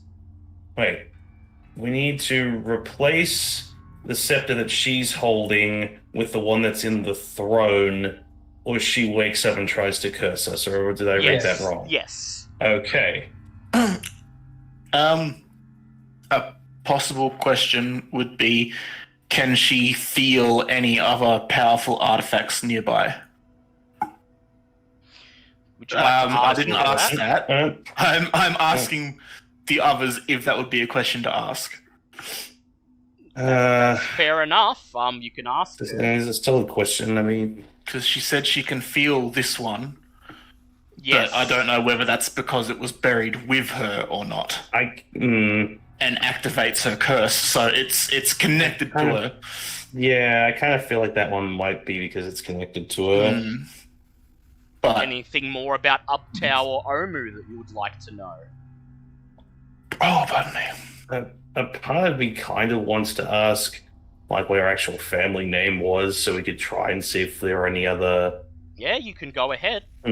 I'm just, again, not saying it in character, saying it out of character, because I don't know. Because, Bobbit, you know that her name, you know her name as the Queen of Omu, but you do not know what her family name is, as it wasn't common for royalty within the Tabaxi Empire to be known by their family names. It was simply their title and their given name. Yeah. And she said she's an elf, didn't she? Yes. Hence how she was able to talk about things that happened, up to 5 centuries ago. Yeah, no, that makes sense. Like I said, just making sure I got all the information. Okay, so we can either ask her her family name, ask her if she somehow knows if there's any other powerful artifacts, although I kind of feel like we know that there's going to be, because this place is just loaded with that crap.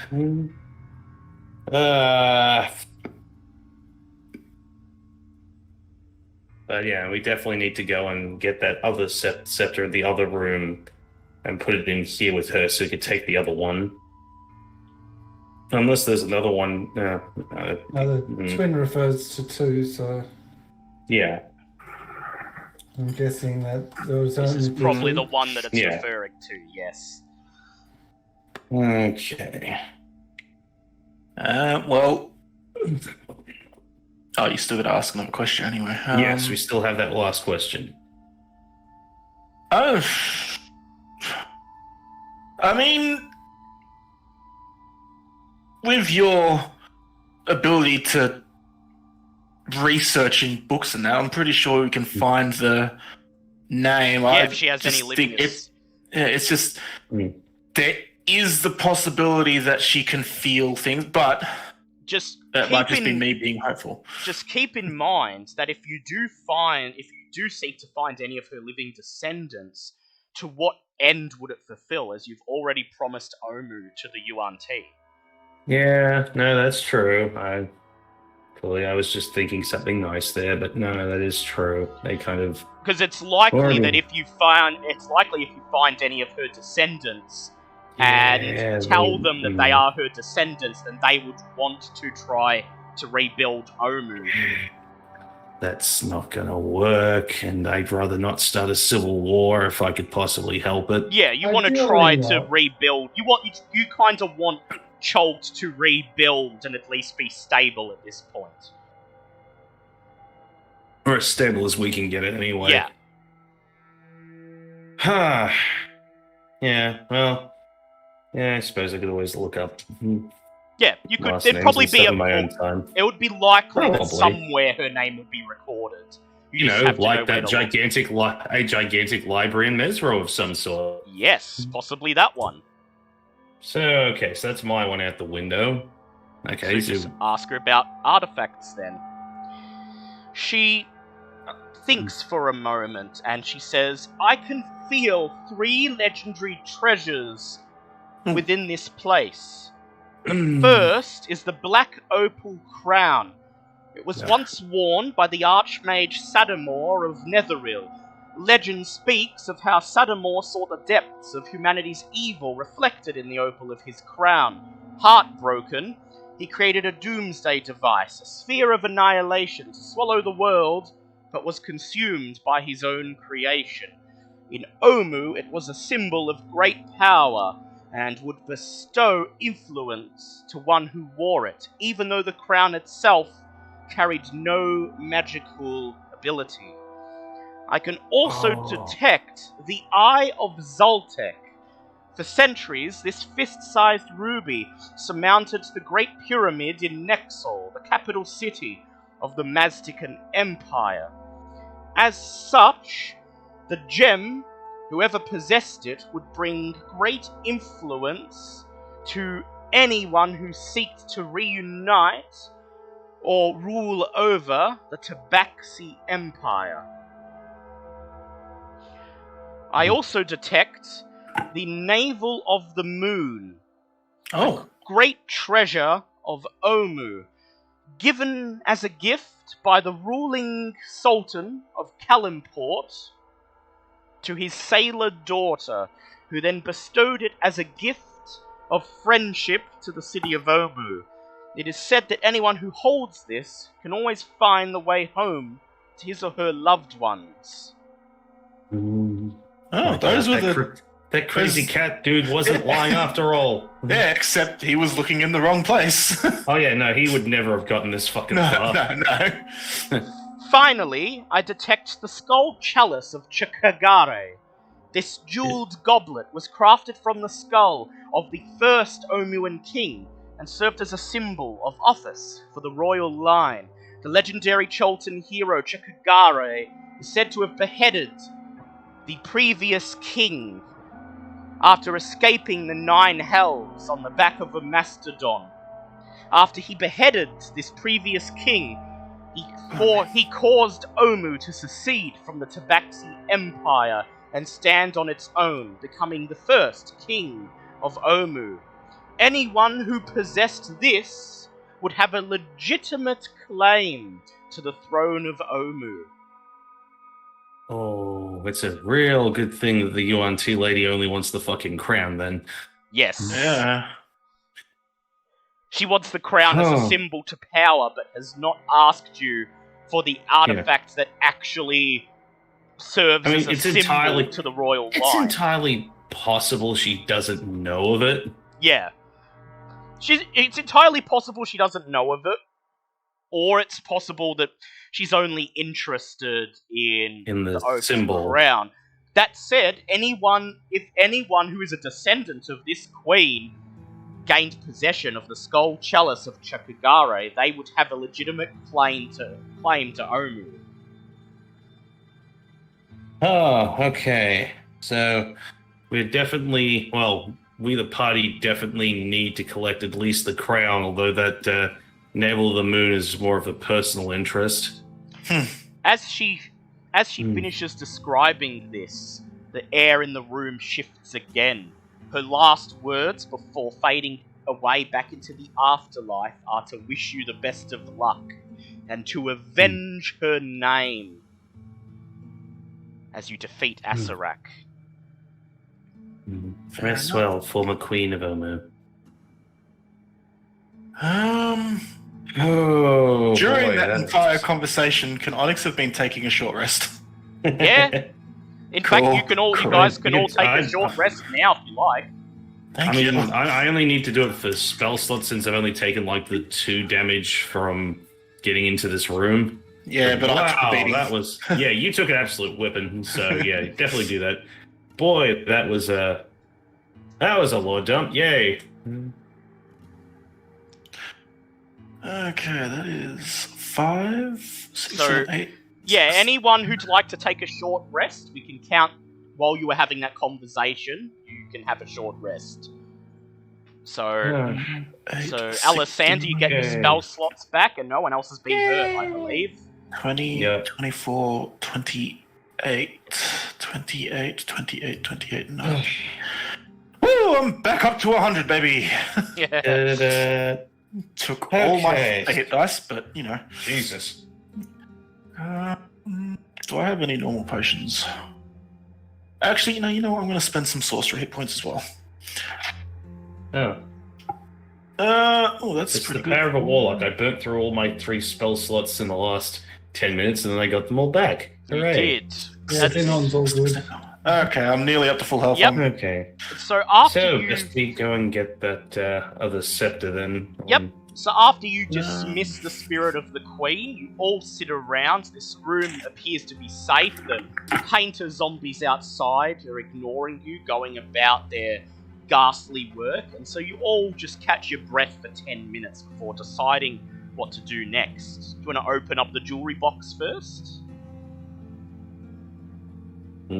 While they open it up, I'm just going to go and set up position either side of the throne, waiting. Yep. So, Onyx, as you leave this room and enter back into the main room proper and take up your position on either side of the throne, you notice that the zombies have finished painting over the scene of the previous adventurer and have now added to the image of Bobbit and the skull the depiction of what appears to be a ghostly woman screaming. And they are in the process of adding the finishing touches to this. It was that one. God yeah. Damn. That's fair. That fight sucked. That did. And Onyx went down more than you. That is true. I distinctly remember dragging you out of that fight. Yeah. But I was the one who set that off, so yeah. Yeah, the painting is of Bobbit talking to the skull and activating the banshee, so... Fair enough. So, Bobbit... I'm impressed they knew what I looked like in human form, since I was technically a were-tiger at the time. Yes, but That's just how they've chosen to paint you. Whatever. So, Bobbit, you reach for the Bejeweled Sarcophagus and you speak the command word, Queen, into Tabaxi. There is a click, and the golden sun above grows duller. Any glow it was holding fading away. It detaches from its chain and drops down onto the top of the sarcophagus. And then you fiddle with the bejeweled cockroach, and you find on the underside of it a small compartment. You lift it open, and inside you find a small jade key shaped like a crocodile and a necklace of fireballs with 8 beads remaining. It's a full one. Oh my god. Okay, no idea what the... You may also take the golden sun, which itself is worth 500 gold pieces. Woohoo! In addition, this cockroach-shaped jewelry box would also fetch a decent price in its own right and is worth 1,000 GP. It is made of gold. Both of those. It is made of gold, set with precious gems, including tiny black pearls for its eyes. Taking. So the small jade key inside appears to be nothing more than a crocodile-shaped key. It doesn't appear to be particularly valuable. Perhaps it is a key to something that can be used further on in the tomb. There is also the necklace of fireballs. What would you like to do with that? Well, I'm more than happy to take off the one I'm wearing that only has 4 beads on it and holds out to the rest of the party going, does anyone else want to be able to use fireball? Zinhorn might get some use out of it. Zinhorn? Yeah, Zinhorn will take it. So 3 Zinhorn, fireballs. you get you can take the 4, I'm taking the full one. Yep. So Zinhorn takes the necklace of fireballs with 4 beads remaining, places it over his head. It does not require attunement, Zinhorn, but it has to be around your neck for the beads to actually function. So... Is that the same as the bead of force? It's a necklace of fireballs, and if you remove a bead from the necklace and throw it, it counts as casting. The bead detonates, and it counts as a casting of fireball. Yeah, and the more beads you throw, the higher level it is. Yes. So now, it starts, yeah. Sounds good to me. So, Bobbit, as you go to place this new necklace of fireballs around your neck, please make an Arcana check. Oh, that's a good idea. Okay. So I get advantage on these now, because I took a feat that gives me advantage of this sort of crap. Okay, I rolled a 5 and a 19, so 19 plus 12, I'm guessing equals a pass. Yep. As you clasp it in your hands and are about to place it around your neck, you feel some magical force pulsating through the necklace itself against the skin of your hands. Wait. Yeah, at this point, Bobbin immediately switches to Alessandra and just goes, wait. We're not checking this. We're not putting this on until we at least check. And does anyone mind if I take an extra 10 minutes to identify this? Well, sure, no one else cares. Yeah, go ahead. Fair enough. Also, I'm using... I need a clarification, Dale. Yep. In the book, it doesn't say, Yep. but can I use sorcery points to give myself an extra 4th level spell slot? Yes. Cool, so I can have 1 max at the moment. Does that mean I can have 2 until my next long rest? Yes, Or but you no longer have those sorcery points. Yeah. Yeah. You can. Cool, I'm giving myself an extra 4th level spell slot. So I like it. You all wait about 10 minutes as Bobbit draws a circle on the ground and begins to cast a ritual of identify. So, Bobbit, you determine that there is a curse on this necklace of fireballs. And you gave up your useful... That's why we check. Putting it on will cause all of the beads to immediately detonate. Oh, that would have sucked.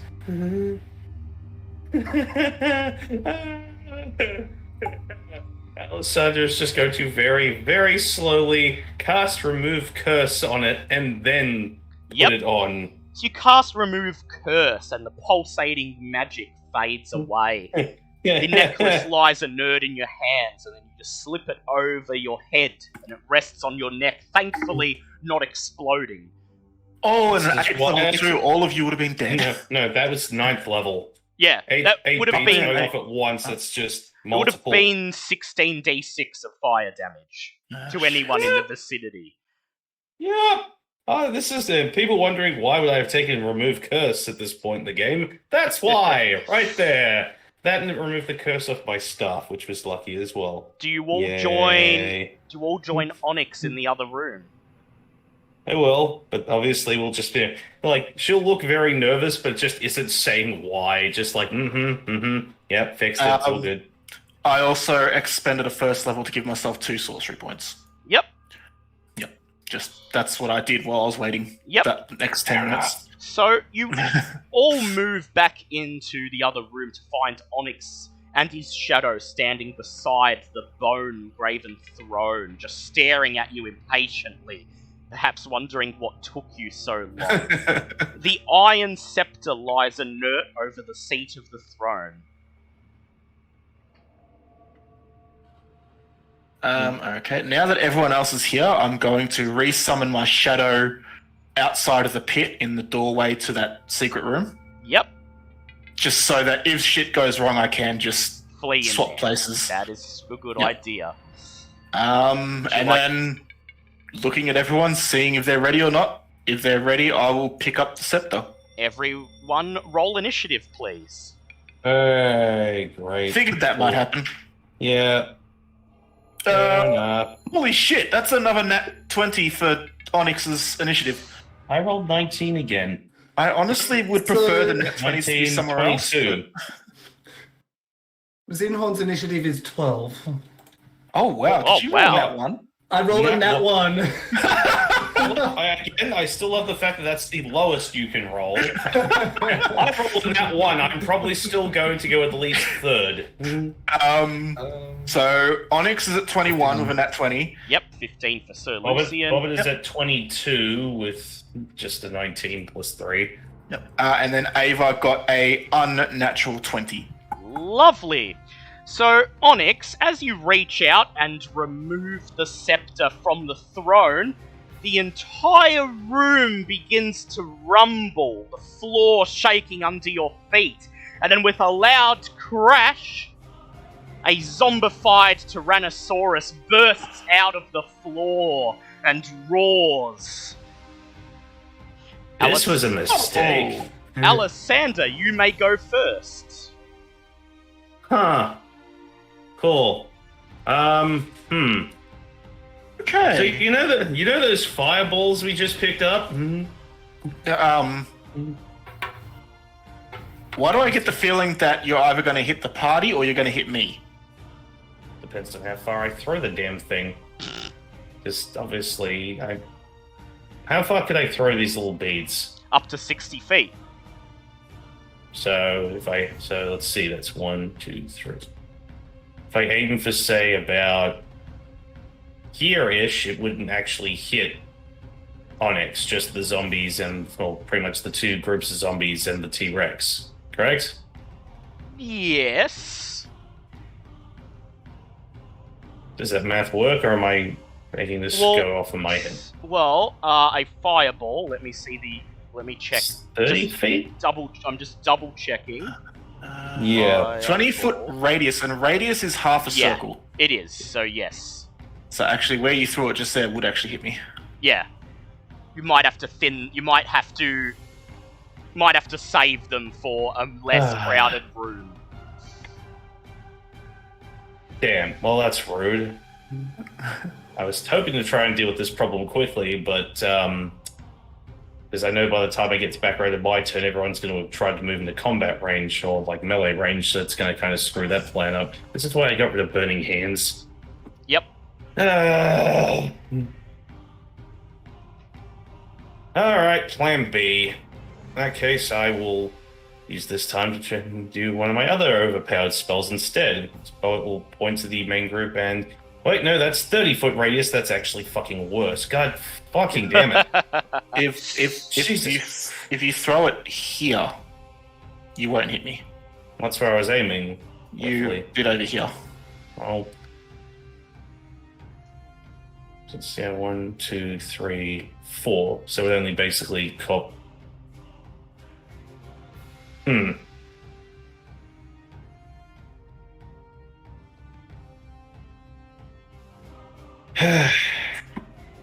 Wait, how do fucking radiuses work in D&D? It's a circle, isn't it? Yeah, it's a circle. Well, it's already No, but radius and diameter are two different things, and the way I read it is fucking radius is half of the circle. Yeah, radius is half the circle. Yeah, so if he cast it here, does that mean it would go 1, 2, 3, 4, 1, 2, 3, 4? Yes.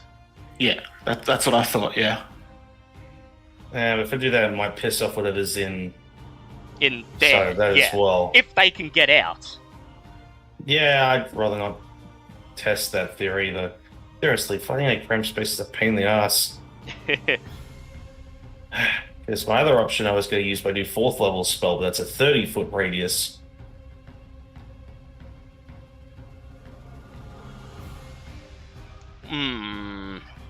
Yeah, see, that's this dungeon. It's cramped. It gave you something that you can't. But I like nuking things with magic. That's why we play with magic. So this might help. I've just putting in Discord a thing that actually shows radiuses, how they work. Thanks. I was just looking for one. This is from the 4th edition book, but it's going to be the same in 5th edition. I don't think this changes much. Yeah. No. So I'm pretty sure thank we're you. going to. So basically, when it says 20-foot radius, that means from one side of the circle to another, with the spell going off in the center of the circle. So it's only 4 squares across then. No, I think Dale just said that wrong, because on here the 20-foot radius is what I said. Yeah, okay, yeah, no, I was wrong. So... Yeah, it's 20, it's 4...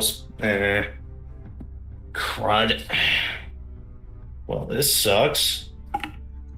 My best spells and my best options for combat all involve goddamn radius of effect. So, what would you like to do? Well, fucking all my ideas are out, so I'm just gonna screw it and just throw an Eldritch Blast, because nothing else is working here. At the T-Rex? Well, I just goddamn well I was hoping to try and take out the whole group at once, but fuck it. Go ahead. Okay, that's 17, and then a 13 to hit. Both hit? Oh, that's fun. 14, 12, so it's 26 points of force damage on the T-Rex zombie. Yep, nice. 24 points of force damage. And I'd like to use my movement to run up on the goddamn ceiling, because I know that T-Rex is going to be a goddamn nightmare. And I suppose I could send my skeletons off to die, I guess, because they're not going to beat a goddamn T-Rex. But good luck, guys. Well, I mean, they might get a hit off. You never know. Yeah, go get them. Believe in you and stuff. Fuck. Do you want them to run up, or do you want them to stay back and take ranged attacks? Do they have anything for ranged attacks? They have short bows. They have short bows. Screw it. You can take short bows. Yep, so your 3 skeletons fire their bows standing in formation. The first one misses, the second one misses, the third one hits. Yay! And deals 15 points of damage to the T-Rex. Maximum damage. Good job, buddy. It is now, I believe, Onyx's turn, yes. Okay, just measuring. Yep. 5, 10, 15, 20, 25, 30. Okay, I'm going to use my bonus action to swap places with my shadow. Yep. And then I'm going to cast Sickening Radiance on this spot right here. Yeah, that was going to be my backup plan, but you were right there, so that screwed me over. But that's okay, I can have something I can do next turn. Yeah.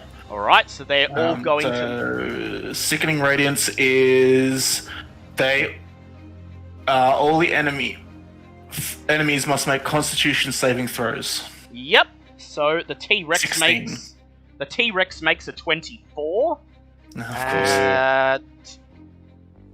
I'm just rolling for the zombies.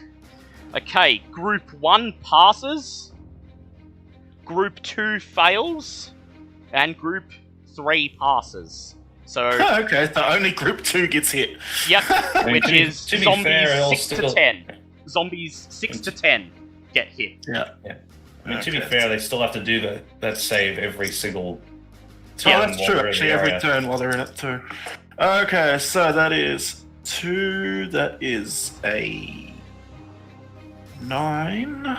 So how far does that area actually go? 30, it stops right here. Okay, so pretty much that entire room. So that's gonna be good. Just hit the T-Rex. So pretty much the T-Rex is just stuck because he can't. Yeah. Sucks for your shadow though, because that thing's gone now. 17, 19. Yeah, Shadow's gone. 25 radiant damage. Yep. And I will actually make my saving throw for my shadow. Yep, so zombies 6 to failed. 10 immediately go down. And that's all of my turn because I'm saving my action surge in case it is needed. It is the enemy's turn. So to start off, the T-Rex zombie, as a bonus action, uses his Disgorge Zombies ability. He opens his mouth, and you hear a rumbling from inside his body as he disgorges 5 brand new zombies in the room. Oh my god! What are you gonna do? Send us the T-Rex? No, what are you gonna do? Send the T-Rex to the zombies, or the T-Rex when it roars, it shoots zombies at you? Wait, does this count as its turn? No, that's a bonus action. Bonus action. Yeah. So the wording is when a creature moves into the spell's area, so that'll be when I cast it. Yep. For the first time on a turn, or starts its turn there. Yes, so those zombies, so the new zombies have to as well. Yeah. So the zombies have to, and the T-Rex has to make another one. Yep. So the T-Rex is making one. Yep. Well, these zombies didn't really move, but they'll do it on their next turn. So. That's when it enters the field for the first time. So technically, leaving the T-Rex would count as entering the field. So the T-Rex got 17. Yep. So it's fine. That's fine. The zombies are going to. So that group ultimately passes. I'm going to roll a d6, and that is a 5. So he still has zombies inside him. Ew. And then he is going to. He roars, and then he runs straight up, leaps onto the stairs, and makes a bite attack on Zinhorn. Oh no. So Zinhorn, that is a nat 20. So it's a 30 altogether. Of course it is. That is 47 points of piercing damage. Jesus! Hey! And you are now grappled in his mouth with an escape DC of 17 if you were to escape next turn. So you are restrained. He can't bite another target or disgorge zombies while he has you in his mouth. That's still horrifying, though. He's then going to make a tail attack on Ava. That is a 25, non-natural. Ava is hit for 25 points of bludgeoning damage. 25, sorry. 25, yep, okay. Points of bludgeoning damage. Zombies 6 to 10 make their way... Oh, they're going to roll their save. We'll see if they pass. I think you said they passed already. Yeah, they passed, yep. Yeah, because they entered. They make their way over and flail at Sir Lucian, scrabbling at him, reaching up, trying to get him on the ledge. They get 1 guaranteed attack, because it is a mob. And they deal 4 points of damage to Sir Lucian. Zombies 1 to 5 immediately make their save. We'll see if they pass or not. I've just drawn out the area of effect for my spell. So how I do it is if 3 or more zombies pass, the whole mob passes. So that was 3, exactly 3 in that mob, so they pass. That's fine. That's fine. So they begin to shuffle forwards, and Zinhorn is in the T-Rex's mouth. That's a horrifying visual, by the way, being stuck in the gullet of a dead T-Rex while there are just zombies moving, like, trying to crawl out of its mouth. They make their way shuffling up the stairs and deal 4 points of damage to Bobbit. Guaranteed hit. Wait, I'm on the roof, though. Oh yeah, you're on the roof. Okay, so Ava then. 4 points of damage to Ava. Zombies 11 to 15 make their saves, and this group fails. They groan and immediately fall to the ground. Okay. Yep, boom, dead. It is now Ava's turn. Ava, seeing that she's in melee range, is going to pull out her swords. Can she fly, like, so she's got the elevation on the zombies without taking an attack from the T-Rex? The T-Rex will still... Well, actually, no. It depends how high up opportunity, I mean. Yeah, it depends how high up she's flying. If she flies more she than... only wants to get the height. She only wants to get the height advantage on the zombies 1 to 5. Okay, so she could... On the T-Rex, sorry. Yeah, so she could fly... Oh, to be higher than the T-Rex, she would have to get an attack, because he's like 20 feet tall. From the zombies or from the T-Rex? She would get an attack of opportunity from both. To be higher than the T-Rex, because she'd... okay. No, in that case, she's just going to fly higher than the zombies. Yep. And then she's just going to start... Let me see what spell she has, actually.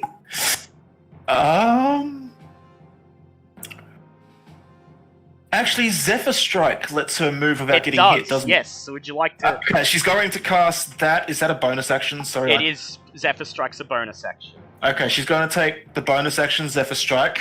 Yep. And fly over to the other side of the room. No, because then she'd be in range right here. Yep, so she flies around the outer ledge just on the boundary of Onyx's spell. Go ahead and she has advantage now.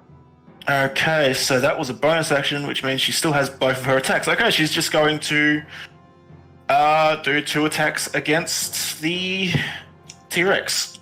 Yep, go ahead, roll to hit him. So the first attack is a 21. That is a hit. Okay, where are all the dice that I'm going to use? Because she hits, she's going to use Favored Foe. Yep, to get extra damage. Okay, so physical damage from the bow is a 13. Yep. Favored Foe is 4, and that's 1 psychic damage if it takes psychic damage. It does indeed. So, yep, 10 points of damage altogether. And then her second attack is a 14. That still hits. Oh, good. Only has an AC of 11. And that's just the basic damage this time. So that is, max damage. That's 8 plus 6, 14. 14, nice. Okay. It is now Zinhorn's turn. Zinhorn, you are grappled in the T-Rex's mouth. If you wish to move, you must try to escape, otherwise your attacks will have disadvantage. Well, for my first trick, Zinhorn does not like the position that he is currently in. Obviously. He's getting a bit fired up, and you just see starting to shoot out from the side of the T-Rex's mouth flames as Zinhorn uses both his wild shapes to transform into a fire elemental. Nice. That's kind of like what I did. So the T-Rex zombie immediately takes fire damage in a set of flames. You may go ahead and roll that. And just so I'm being clear, is there a particular fire elemental thing that I should be using for like these? Just the normal fire elemental stat block. Cool. Just sentimental as fuck though. Just it's a zombie T-Rex engulfed in flame. That's just thank you for my imagination. And so that it just takes the 1d10, I'm guessing? Yep, 1d10. That is 5 points of fire damage. Nice, and now you get to actually... Oh yeah, you wild shape, so that's your turn done. That's the bonus action. Yep. Ah yes, so yes, you could still do a normal attack or try to escape. So with the fire elemental, I can squeeze through narrow areas. Is there a potential to like squeeze out using the fire elemental? You could just squeeze out of his mouth. Yeah, so the flames just start coming out of the mouth and sort of like going around the back of him. Yep. And, like jumping on top of him, so he's like away from the mouth, and just starts multi-attack right into the eyes. Yep, like, go from ahead. the top of the head. Roll your multi-attacks. And the first...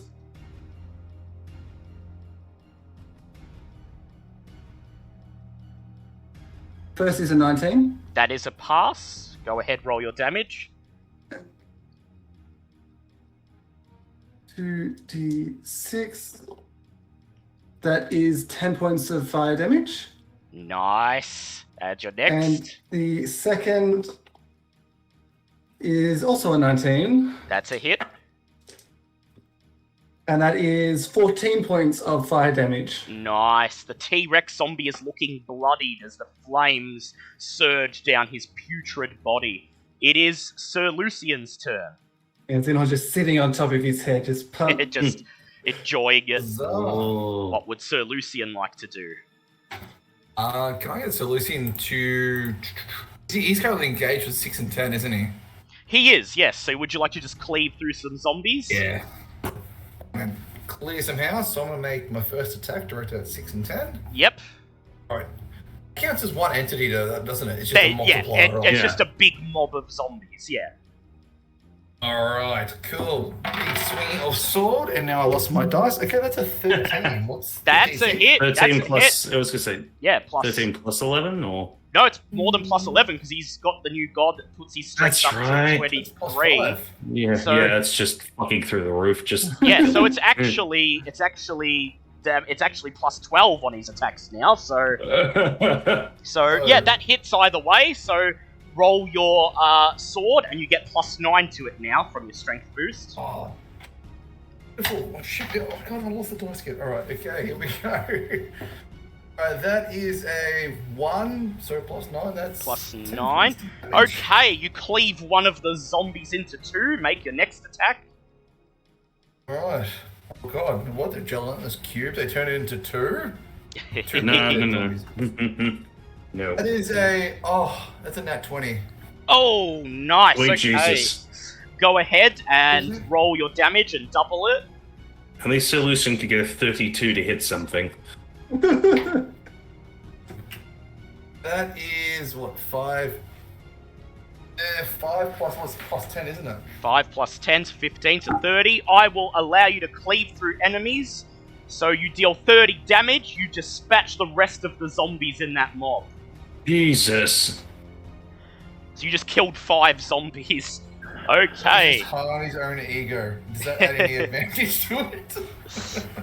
It is Alessandra's turn, I believe.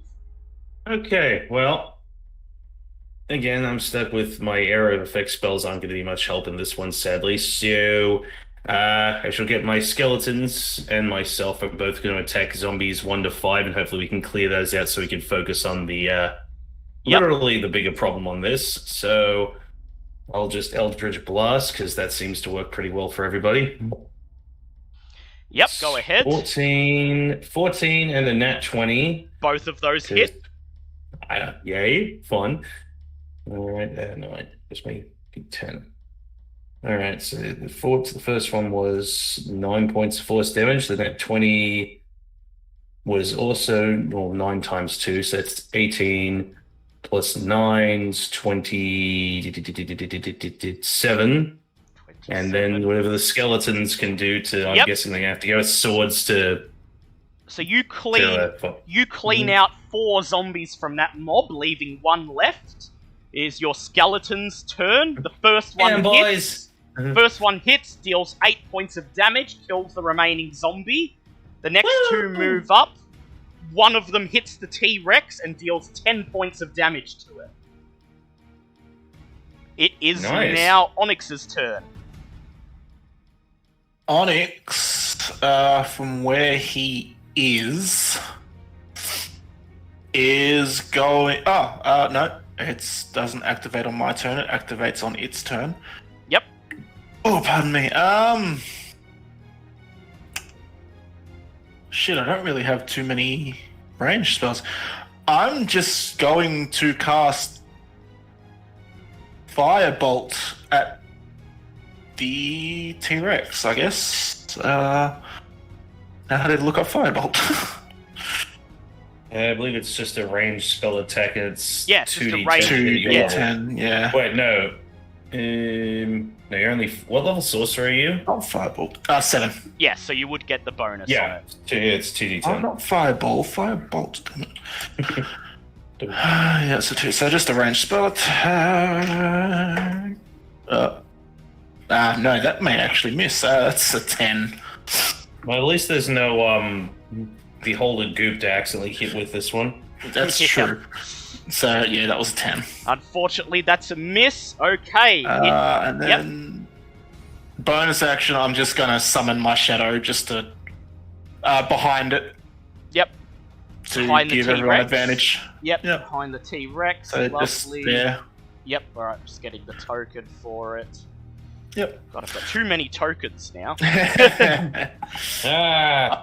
actually know that feeling. Yeah, So there we yeah, go. down here. Ah, yep, down there. Yep, alright. Yep, just so that the others have advantage on hitting it. It is now the enemy's turn. The T-Rex takes 9 points of fire damage. Make a radiant check. And must make a Constitution check for the Sickening Radiance because it started in the area. 15. That fails. Let me roll damage. Go Yes. ahead. Does it take extra because it's radiant damage? No. Damn. It's not Well, linked you to know. radiant. Well, that's one That's max it. damage. So That's it and try. 10, 16, 19. That's 20 radiant damage. Oh! It stumbles over and then climbs to its feet. It's barely still alive. And now it has a level of exhaustion and it emits green light in a 5-foot radius. So at the start of its turn, it uses a bonus action to disgorge 5 more zombies. Well done. Spitting them out. I roll a d6. I rolled a 1. It has no more zombies left. Good. So those zombies will make their attack against Zinhorn and deal 4 points of damage. It's then the T-Rex zombie with his level of exhaustion is going to make a bite attack against the 3 skeletons in front of him. Have you disadvantage, I imagine? Yep. Wait, is that what the Yep, level he's of got- exhaustion does? Yep, he's got disadvantage, but he still rolls a He's still non-nat gonna hit. 20. So Hi, that boys. is 25 points of damage. He crushes 2 of the skeletons in his teeth. And then he makes a tail attack. Rolls a 28 with disadvantage. And deals 16 points of damage, destroying the last skeleton. No! It I didn't even have is... time to name them. It is now Zinhorn's... Ava's turn, sorry. Ava is just going to try and take out this T-Rex. So she's Yep. just going to try and hit it, and she's going to activate the Zephyr Strike to get the advantage. Yep, So that if she hits, she gets the extra D8. yep. And that's a 29. That's a hit. Roll damage. Okay, so... Okay, so physical damage was 13. Yep. Psychic damage altogether, this is the Zephyr... force damage is 2 from the Yep. Zephyr Strike. So 15. 3 from the favored foe, and 1 from the psychic. 19 points of damage. Ooh, the arrow hits it, and it's nearly down, but somehow scrambles back up onto its feet and lets out a Okay. pained roar. She's just gonna try and hit it again. Yep, That's another 29. yep, that's a hit, and he only has 1 HP left, so don't bother yeah. rolling. She fires, the arrow lands in the T-Rex zombie's putrefied eye. It roars and then falls to the ground with a loud thump, shaking the room. That better be the other eye that Zinhorn wasn't punching. And it is now Zinhorn's turn. 5 zombies are left. I was going to say, wait, we killed the T-Rex, I forgot. Oh, right, scrubs. Yes. Yeah, so Zinhorn, once he takes the rest of the T-Rex down, he stands up and he goes charging in fire elemental form towards the zombies? Yep. So you're going to charge right through them to set them aflame? Well, he's going to be punching and it's just going to keep going, not realizing that how it works properly. So you move through them, you set all 5 of them alight, and they each take 5 points of fire damage. Now you may actually attack them. And so the multi-attack, as he's running through them, not knowing how it works, that is a 16. Yep, that's a hit. Roll your damage. 11 points for the first. 11 points. You burn away 2 of the zombies, leaving 3 left. And another 16. Yep, that's a hit. And that is 12 points of damage. 12 points. You burn away another of the zombies, leaving only 2 left. It is Sir Lucian's turn. Want to finish him off? He just keeps going towards the wall because he doesn't really know how to stop. So Lucian, want to finish off those zombies? Oh, absolutely. Yep. Run towards engage, them. I think I do. You just charge towards them. Alright, rolling. That is a 2. A 2 plus 11. Unfortunately, that doesn't hit, but you can go again. Oh. Zombies these days. Okay, what about 19? That hits. Go ahead and roll your damage. Alright, you bastards. Alright, that is 3 plus what was 11, you said? 11, yeah. Plus 10. Yep, okay. That is enough. 13 points. Yeah, 13 points. You swing forward and cleave away the last 2 zombies. Combat is over as the room once again falls silent. Onyx now holding the metal scepter in his hand. I deactivate my spell Yep. so that no one accidentally walks through it. Someone's going to go over and gush at Zinhorn turning into fire. Zinhorn's just going to turn around and just start walking back to the room, not realizing exactly what's going on. Yeah, Zinhorn just turns around, starts walking back into the second room. Just on fire, going, what do I do, guys? I don't even know if he realized he's on fire. He just worked his way through. Yeah, Zinhorn's just making his way back in. Doesn't know what's happened. Oh, cool. He's just on fire now. Neat. So with fire horn burning away, would someone like to open the sarcophagus? No. You could call him Sindhorn, as in like cinder. Sindhorn, yeah.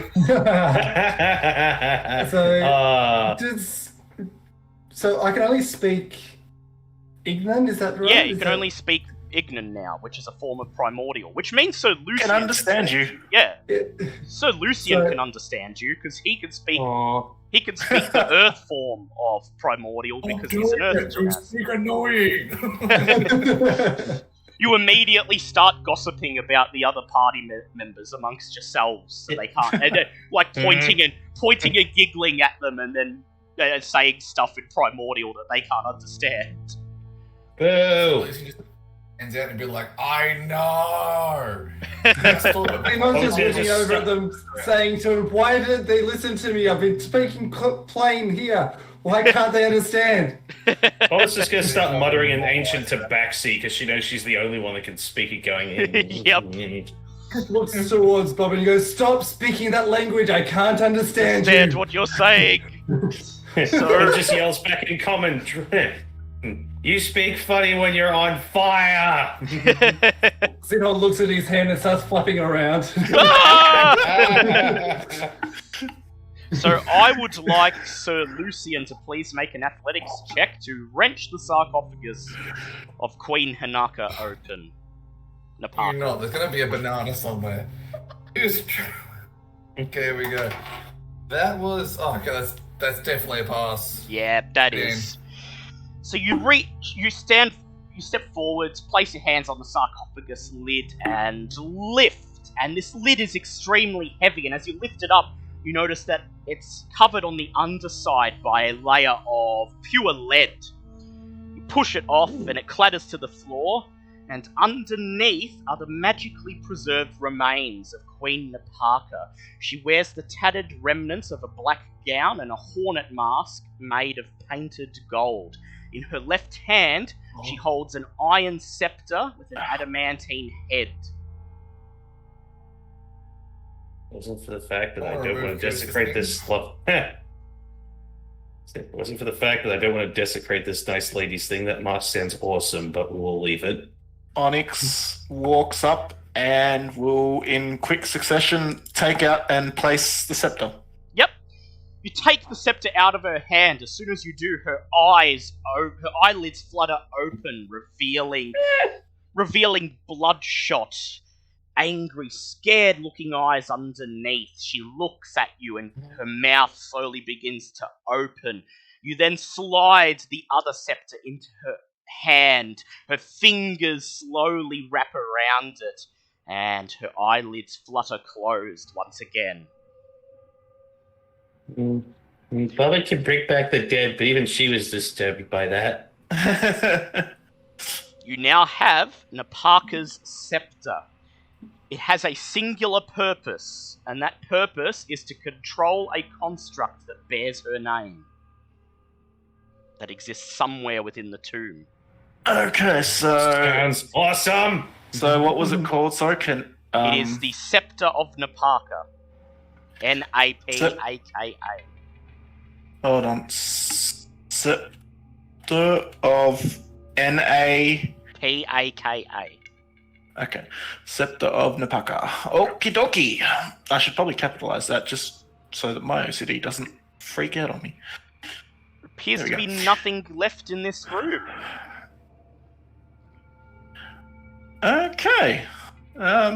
Well, Onyx is going to suggest, as it's only really just occurred to him, why don't we go back and read the warnings that were written on the wall by all the dead people? What now?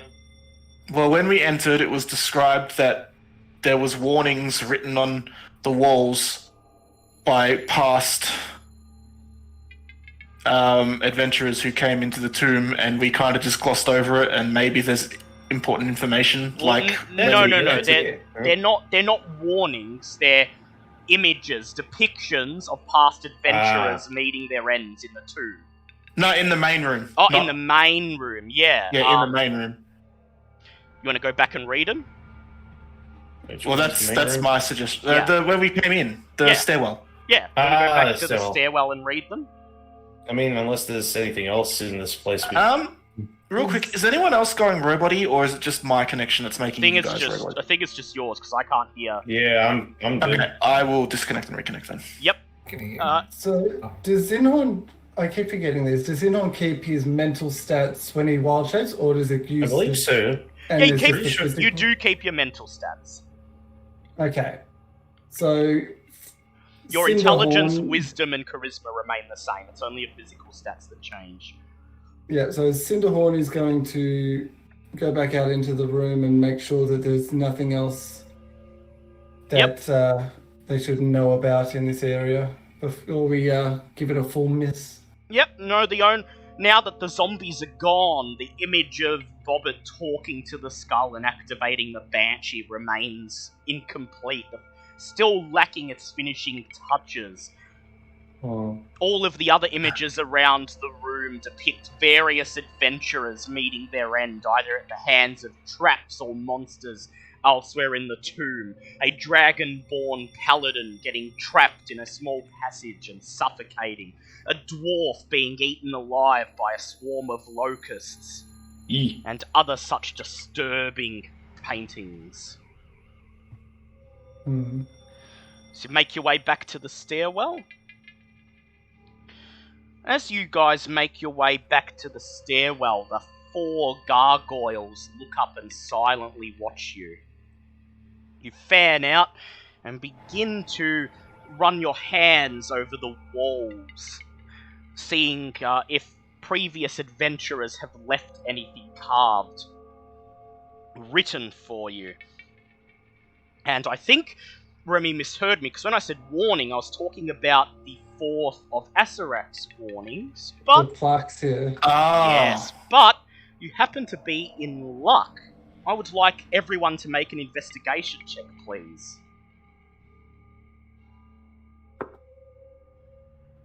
That's a 9 for Onyx. Zinhorn is so beguiled by his fire form, he got a 4.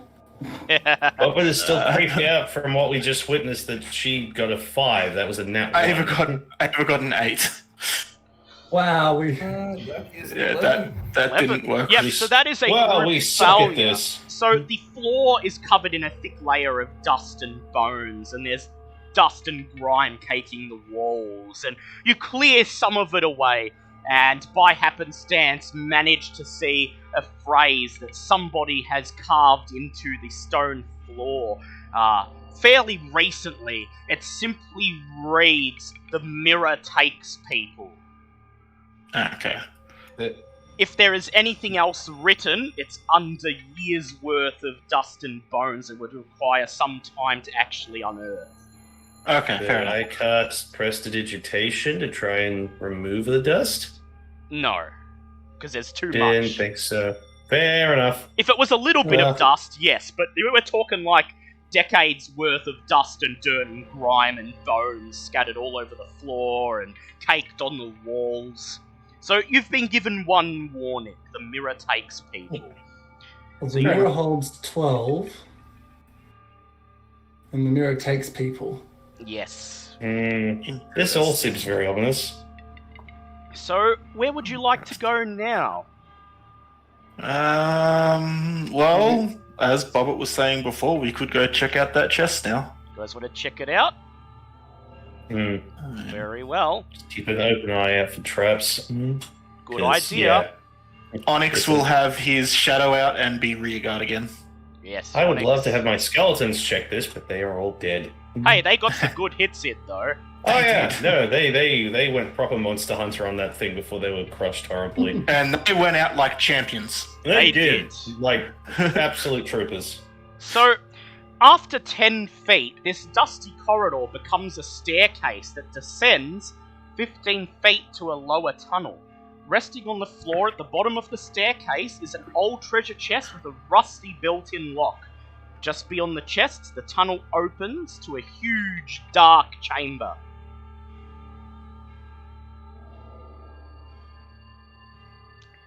What would you like to do? Descend down towards the chest? Anyone check to see if there's any potential traps or stuff? Investigate check, please. Okay, Well, come on. Cinderhorn's just going to look and make sure there's nothing, like, perceptive-wise. Yep, so Zinhorn, make a perception check. I got a 17 on investigation.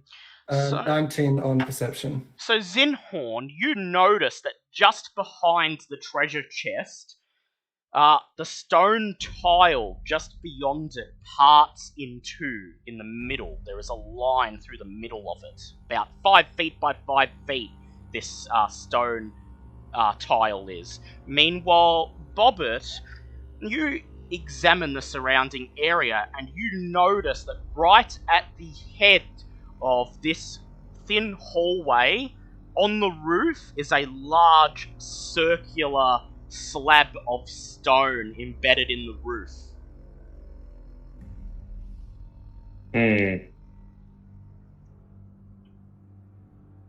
So the floor has a line through the middle of it, and there is a stone slab in the Yes. roof. So the floor beyond here has a line through it, and there is a circular stone slab on the roof here. Huh.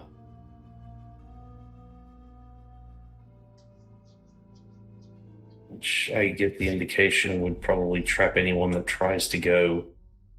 I feel like the second someone opens that bloody chest, it's just going to drop the goddamn slab in behind them. But, of course, I'm just rolling ideas around in my head. Yep. So what would you guys like to do? Does the stone slab take up the whole space? Not the whole. Oh, it takes up about the whole space of the width of the corridor. It's about 5 feet wide, but it doesn't take up the whole tile. It's like the roof above, there is a square tile with a big circular slab just visible carved into the middle of it. It looks to you to be some sort of trap door. So Onyx could go send his shadow through, or go through and leave the shadow back here. At the first sign of trouble, when inevitably that trap door shuts, he can swap out with his shadow and escape. And then we have 4 adamantine greatswords to break down any stone pillar in the way if need be. True. That's one possible way around this. Honestly, that makes a lot of sense, really. Probably the better. I like having longer with my head. It is. Yes, you could actually plan that shit. It is a good thing. I could actually suggest that and go, yeah, my guy would actually suggest that now. Hooray! I also need to remember that I did give an adamantine greatsword to Sir Lucian at one point. Yes, if he needs to use it. Yeah. So what would you guys like to do? Someone want to head down and check out the chest? I like Onyx's plan, because that seems to have very little issues on our end. It's a bit... Can I ask a question and you don't have to answer it if you don't want to? Yep. If something happens and it requires me to make a dexterity check, can I just use it to swap with my shadow? Yes, you can. Okay, well, if everyone likes that plan, then I'm going to leave Onyx, that's 5, 10, 15, 20, 25, 30, where Sir Lucian is standing. Yep. And just make sure Zinhorn moves out of the... Yep. So, are you sure that you want to go down alone? Just on your own? I'm the only person that... Because I will point out that you can see that the chest has a lock on it. It's a rusty-looking lock, but it does have a lock on it. And I will point out that while it is potentially problematic, I can teleport freely. Yes, that is true. True. That is true. Or you can give your thieves tools to... the odds of me rolling a 69 on that failed on the Black Skull thing is highly improbable, so we don't... Say that now. You! Or you could give your thieves tools to Onyx if you want. You don't know he's good at those. No. My dexterity shit. I'm all about whacking things. Yep. Okay, Onyx. Okay. So if you would like to come with me, yeah. Zinhorn's dexterity is pretty decent, but he wouldn't. No, we don't want to trap too many people. Yeah. Yep. So just Onyx and Bobbit. Yes. Yes. I'll make sure that the second anything seems to go wrong, Onyx bails, switches with his shadow, and I bail immediately with the Black Skull. Yep. So I'm not liking this at all, but yeah, no, you seem really insistent on the on all of this potentially going wrong. So you make your way down the staircase towards the chest, and you keep your eyes on that compartment on the roof as you make your way down, and you know this is going to end badly, but you reach the chest and nothing appears to happen. And so you grab the padlock on the chest and go to slide the lid up, and of course it is locked. So, Bobbit, go ahead and make a Thieves' Tools check. Okay, that's plus my dex and plus my plus your proficiency. I know this now. It's plus 7 to what I bloody roll, not... Which is awesome, because that's a 19 plus 7, so that's 26. So this is a very old lock indeed. Yep. Click! Takes only a few seconds. The lock clicks and you pull it off. You slide open the chest. Its lid groans and echoes through the hallway. And you see that inside the chest there appears to be nothing. Suddenly, there is a loud thump as behind you, a giant stone ball drops out of the roof and begins to roll down And the teleport. shaft towards you. Teleport. You Teleport. sure? I mean, I'm guessing it fills up the entire room. Yeah, but you sure you want to teleport out? Because, you will have to roll. You could simply Yeah. run past the chest if you want. I have no idea what's in the next room. I don't particularly wish to go blindly into the next bloody room. Yep. Okay, so Bobbitt's going to teleport out. Please roll on your black skull. Well, no, I amulets. have to roll my con Yeah, save roll your con first, save, mister. please. Yes, because I don't know what's in the next room. I don't like the idea of running blindly into the next room, and we already know that there's some sort of trap behind the floor as well. Okay, and shit, that's a fail. Well, this ought to be fun, kids. Okay, 1d100, please. I'm guessing Onyx is also teleporting out. Yeah, we'll get to him in a wait. moment. Shadow. Possibly. Shadowing out. Get to him in a moment. Well, joke's on you guys. It's not a 69. Haha. What does a 75 get me? You reach your destination and then immediately topple over, landing on your back on the floor. You are paralyzed for 1 minute. Yay! We're getting better. Onyx So Onyx, oh shit, my shadow's going to be too far away if I fucking... So Onyx, you have the granite ball rolling down behind you, and in front of you, you have what appears to be an empty chest. What appears to be an empty chest. I'm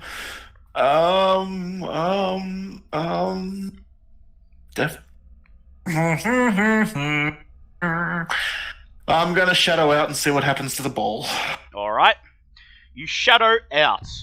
The ball continues rolling.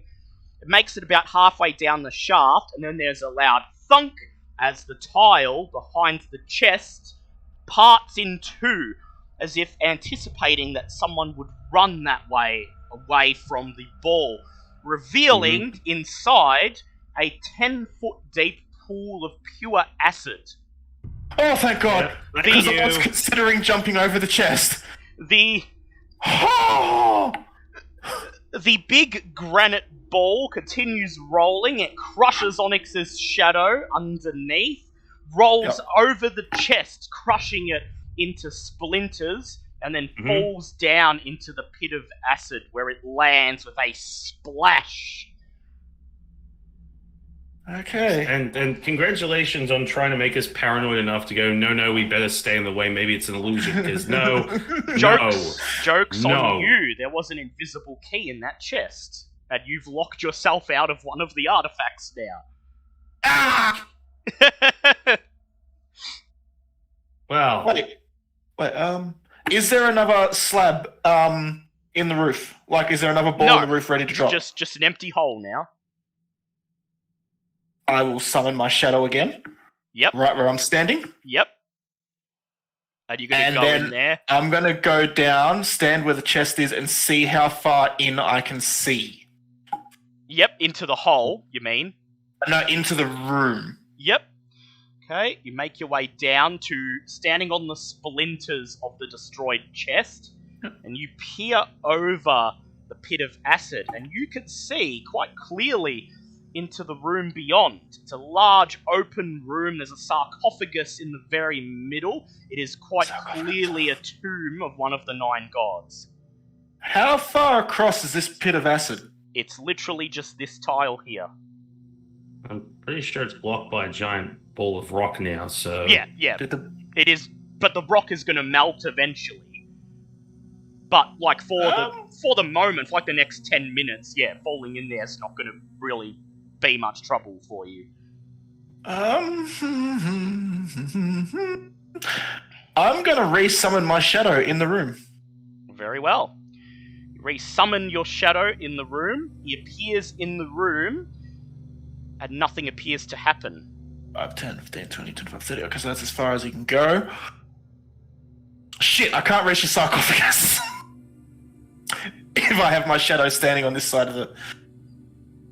How wide is my greatsword? Oh, how long is my greatsword? I'd say maybe 3 feet. Damn it. Can't make a plank. Okay. You guys like to step into the room proper. Meanwhile, Zinhorn goes over to Bobbert, who's laying on their back. Yeah, just sort of, paralyzed. like, goes to lay down, but it's like doesn't know whether to he can reach out and touch. He's still in I was just sort of fire. lying there humming, going, yeah, just thinking in her head, well, at least we didn't lose our stuff this time. You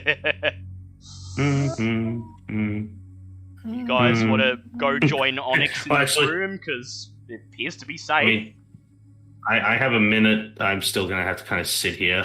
Well, they could drag you along. Knowing with my background being a stoneworker, Yeah. would I know how long granite would take to dissolve in acid? Yeah, you'd say about 10 minutes or so.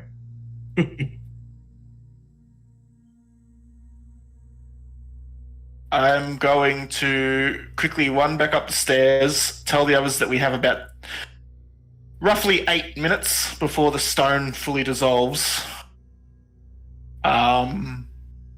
If we want to look in the tomb. No, fair enough.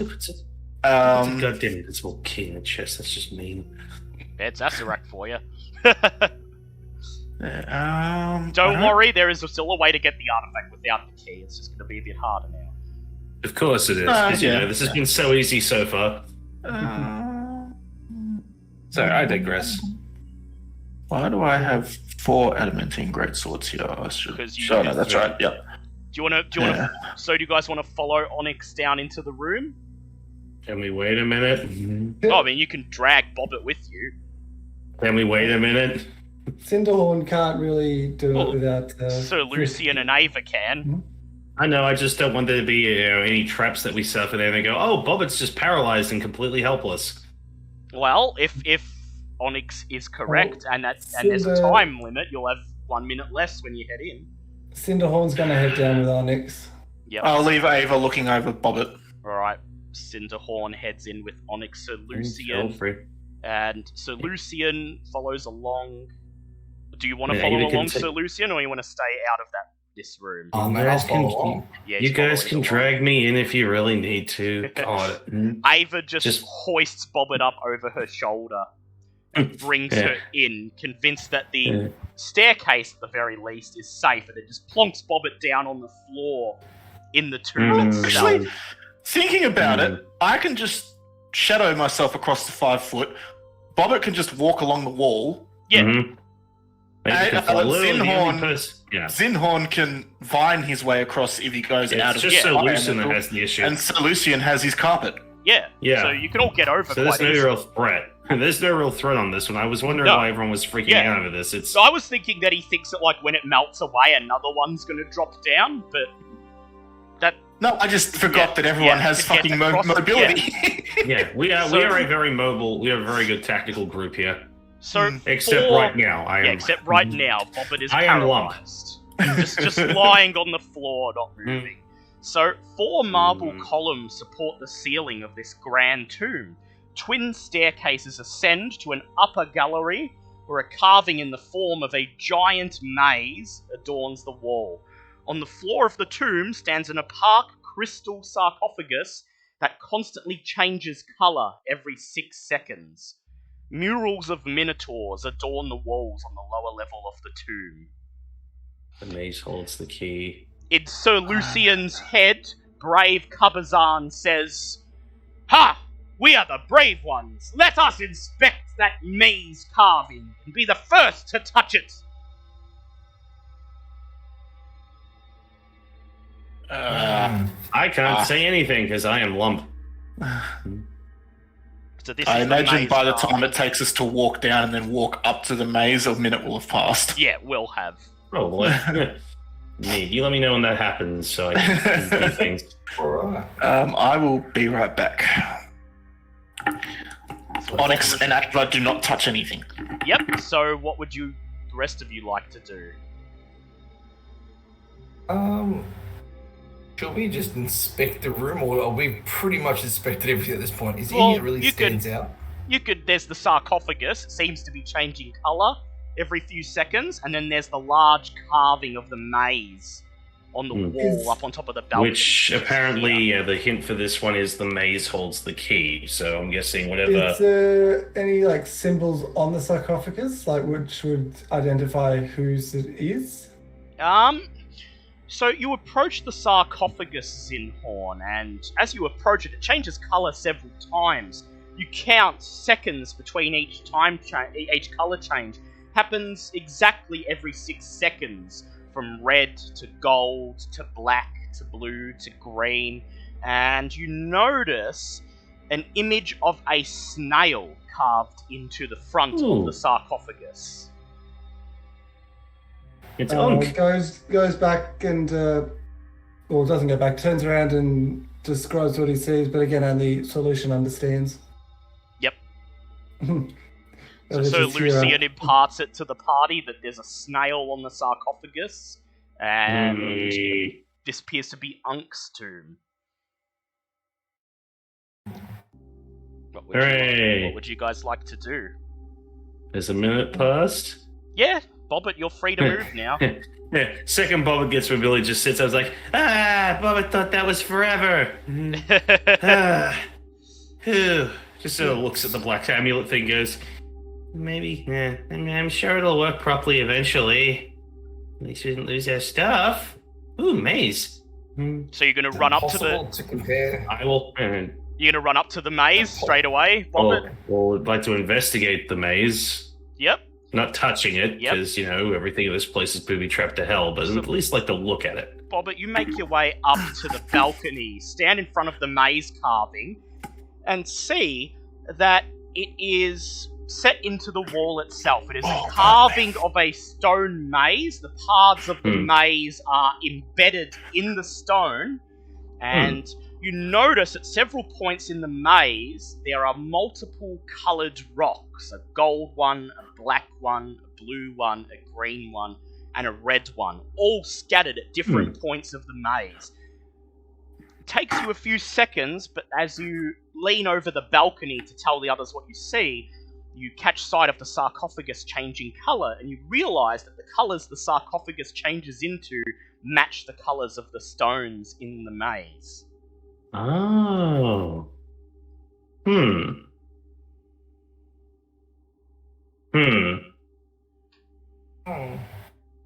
Interesting. So maybe we have to move the coloured stones in time with what colour the sarcophagus is glowing? Maybe. It's a theory. Anyone got anything else? It sounds. Is there any indentations on the maze itself? There are indentations. The actual path within the maze appears to be indented into the stone just wide enough that you could press your thumb into it.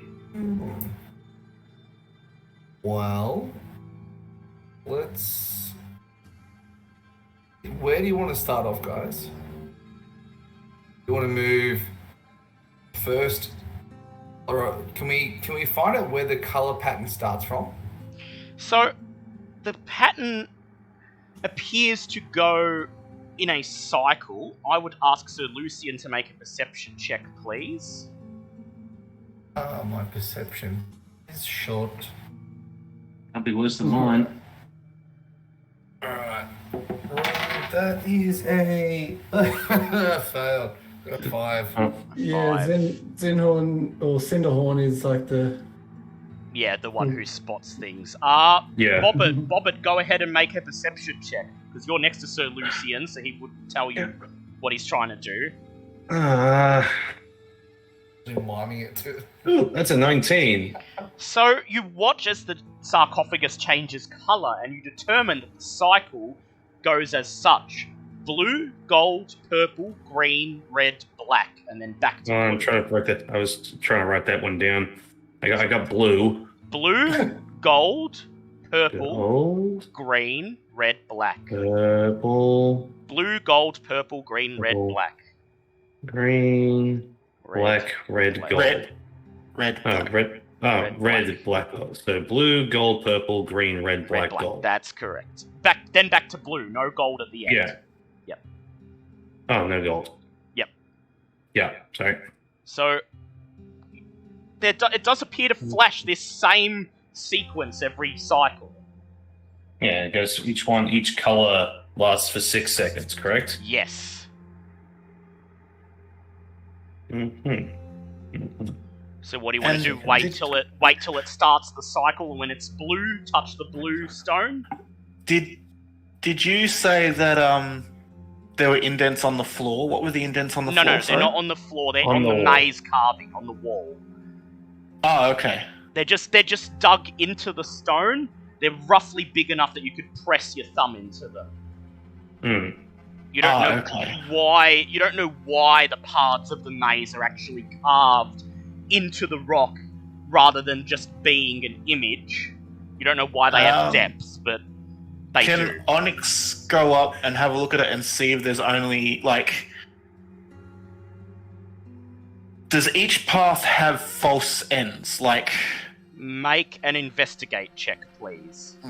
Investigate. Okay. That's a 19. Nice. So it appears to be a pretty standard maze. Some of the paths lead to dead ends, some of them crisscross into others, and others still lead to the coloured stones. You can't determine where the starting point of the maze is, however. Okay. Might just be the dead centre of the maze, as all of the paths seem to converge right in the centre. What if we need all of the... Are the coloured parts movable? Do they look like they're movable, or is it just... They look like they're set into the stone, but without actually touching them, you won't be able to tell if they're embedded in the stone or if they're just sitting in a slot or something. Or that they can be pressed in. Okay, Ava is going to pray to the Mudmore. Go ahead, she can make a religion check. That's a nat 20. The Mudmore rises once again from the black depths. He smiles and he says to Ava, "One leads, the rest fight." Oh. One leads, the rest fight. Okay, well, Onyx is a fighter.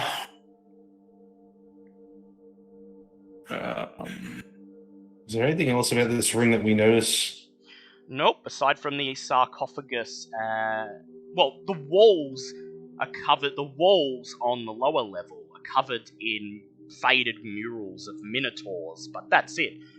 Everything else. When you say murals, is that fabric murals or carved murals? Carved murals into the stone. Okay. Well, Ava shares what the Mudmore said. Yep. Onyx, upon hearing that, is going to go down to the ground floor and summon his shadow and just ready his trident and shield, because he's not a thinker.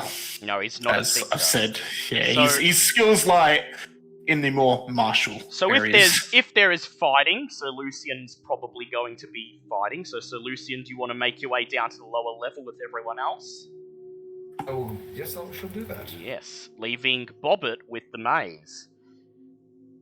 Okay. I would, however, like Ava to be up on the railing. Okay, yep. So she will be fighting if fighting occurs, but she will be up there away. Yep. She flies up onto the balcony and perches on top of the railing. So Bobbit, would you like to wait for it to turn blue and then touch the blue gem? Is everyone else ready to rock and roll? Do we want to do anything to prep before we start? Can we take another 10-minute short rest? Because Ava needs to heal up after the last fight. If you really want.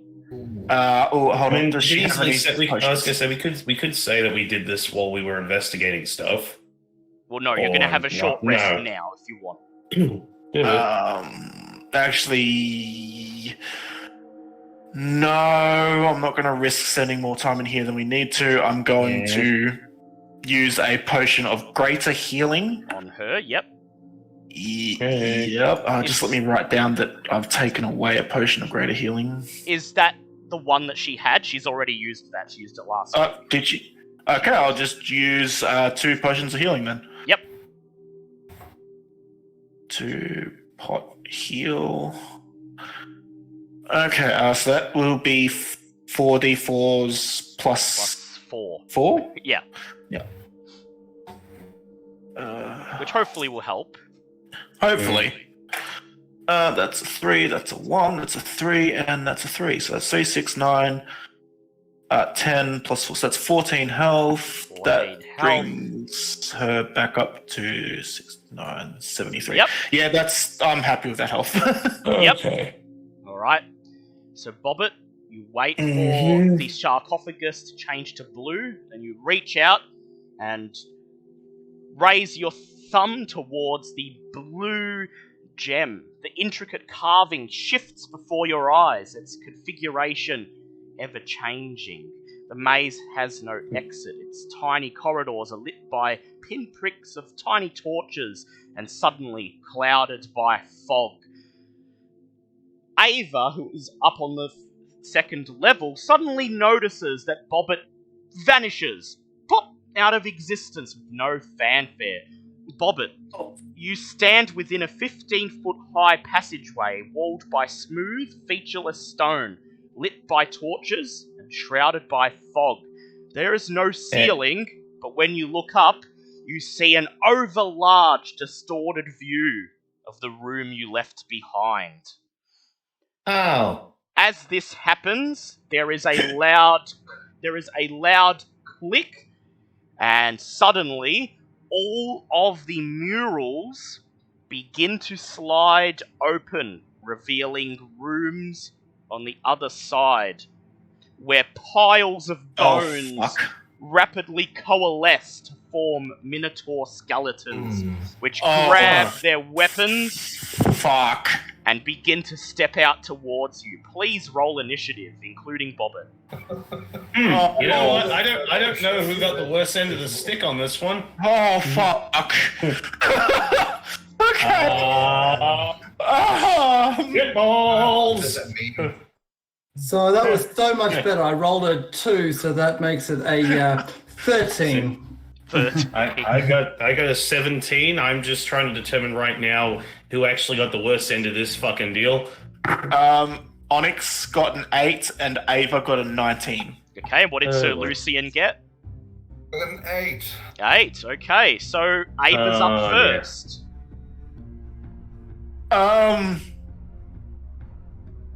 Well, as soon as Bobbit disappeared, she obviously started freaking the fuck out. Yep. Naturally. In the 1 second she had before the walls started sliding open. Yep.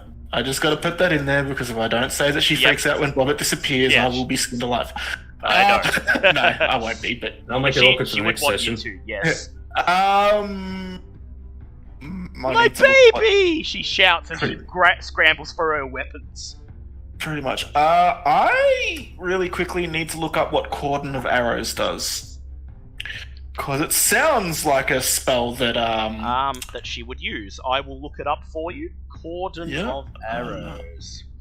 You plant 4 pieces of non-magical ammunition in the ground within range, and lay magic upon them to protect an area. Until the spell ends, whenever a creature other than you comes within 30 feet of the ammunition for the first time on a turn or ends its turn there, 1 piece of ammunition flies up to strike it. The creature must succeed on a dex save or take 1d6 piercing damage, or whatever the ammunition deals. The piece of ammunition is then destroyed. The spell ends when no ammunition remains. Okay, that would have been good for preparation. Okay, interesting. I did ask. Well, it still costs only 1 action to do, and when you cast the spell, you can designate any creatures you choose to be ignored by the Cordon of Arrows. Yeah, but do I need to physically place the arrows in the ground? You do, but it only takes 1 action. Yeah, but that would leave them coming close to me. Yes, so you'd have to move to where you want to place them. Okay, no, I don't think I'll do that. I'm going to try some bullshittery again. Ava's going to try Dispel Magic on Minotaur 6. Yep. She raises her hands and casts Dispel Magic. Nothing happens as the skeletal Minotaur continues lumbering forward. Okay, that was a waste of the first action. She's going to cast Zephyr Strike on herself and... Yep. That's her turn. Unless she wants to move. Okay. I just realized. Sorry, Yep. I think I just realized why the time between each thing is 6 seconds each. We want to and make round of combat. Maybe we shouldn't have left this to one person in here, but never mind, carry on. Okay. Minotaur Skeleton 1 comes out. It charges towards Sir Lucian. Attempts to hit him with a gore attack. Oh, fuck. That This is going to suck. That is a non-nat 20, so Lucian stands firm, holds his shield. It runs at the shield and bounces off it. Minotaur Skeleton 2 attempts to go in for a charge again at Sir Lucian. Oh boy. That is a 12. He stands firm, blocking it with his shield. Minotaur Skeleton 3 runs up, attempts to charge Sir Lucian with a gore. Jesus. That is an 18. He stands firm, still holding his shield in place, forming a one-man shield wall. God damn. Skeleton 4 charges towards Onyx, making a gore attack. That is a 21. Oh, that hits. Yeah, this is gonna suck. Yeah. So you take You better solve that quickly. You take 14 points of piercing damage from the gore attack itself, plus an extra 4 from the charge, so 18 altogether. Yep. And you must make a DC 14 strength save, please. Strength save, did you say? Yep, DC 14. No, that was a 10. 10. You are knocked 10 feet away from the Minotaur Skeleton and fall prone as he rams you with his head. Minotaur Skeleton 5 comes charging out towards Zinhorn. It's going to make a gore attack. That is a 20. Zinhorn holds his shield and stands firm. Minotaur Skeleton 6 If I'm being truthful, I'm still in fire. Oh yeah, you are. Yes. Yes. He's still Cinderhorn. So that 20 does hit you, unfortunately. Yes. So that will be... where's the Minotaur Skeleton? That will be 16 points of piercing damage, plus an extra 14, so 30 points of piercing damage. And you need to make a DC 14 strength save. Strength save as a elemental. Oh, So joy! No bonus at all. Yeah, that's a fail. 7. You are knocked 10 feet away, and you fall prone. Minotaur Skeleton 6 charges up to... I am immune to prone. Oh, you are immune to prone, but you still got knocked 10 feet away. Charges up to Onyx's shadow, and makes a gore attack on it. That is a 21, so he hits the shadow and dispatches it. Minotaur Skeleton 7 charges over to Zinhorn and makes a gore attack. Christ. That is a 25, so that is a hit. That is 18 plus 8. That is 26 points of piercing damage, and you need to make another strength save, please. I've decided I don't like an 18. 18, you pass. Skeleton 8 charges up to Onyx, who is prone. Makes a boy. gore attack with advantage. That is a 24. Hits Onyx for 17 plus, so 28 points altogether. Minotaur Skeleton 9 charges up to Onyx. Yeah. Makes a gore attack with advantage. That is another 24. So Onyx, you take 12 points of piercing damage altogether. 12, okay. And then Skeleton 10 charges up to Zinhorn. Makes a gore attack. And misses! Rolling only a 10. Okay. It is now Bobbit's turn. Bobbit, I need you to please make a survival check or a perception check, please. Fuck! Oh, good. I'm one of the worst for this particular. I have a +4 in survival, so son of a bitch. Someone else should have done this. Mm-hmm. I was hoping to do like intelligence, see if I could remember like the actual route. We should have fucking sent Ava in. Make a history check. I mean, I got a +4 either way, so great. I really thought this was going to just be like a fucking Simon Says. We just had to push the color in time with the map. Yep, but you should have known better. It's Axelrac is a dick, and I fucking hate Unk. All my friends get killed by Unk. It's a 19 though on a 19. Survival. So that is a pass. So this turn, roll a D100, and you will get +5 to whatever you roll. Hooray! Well, I got a 90, so it's a 95.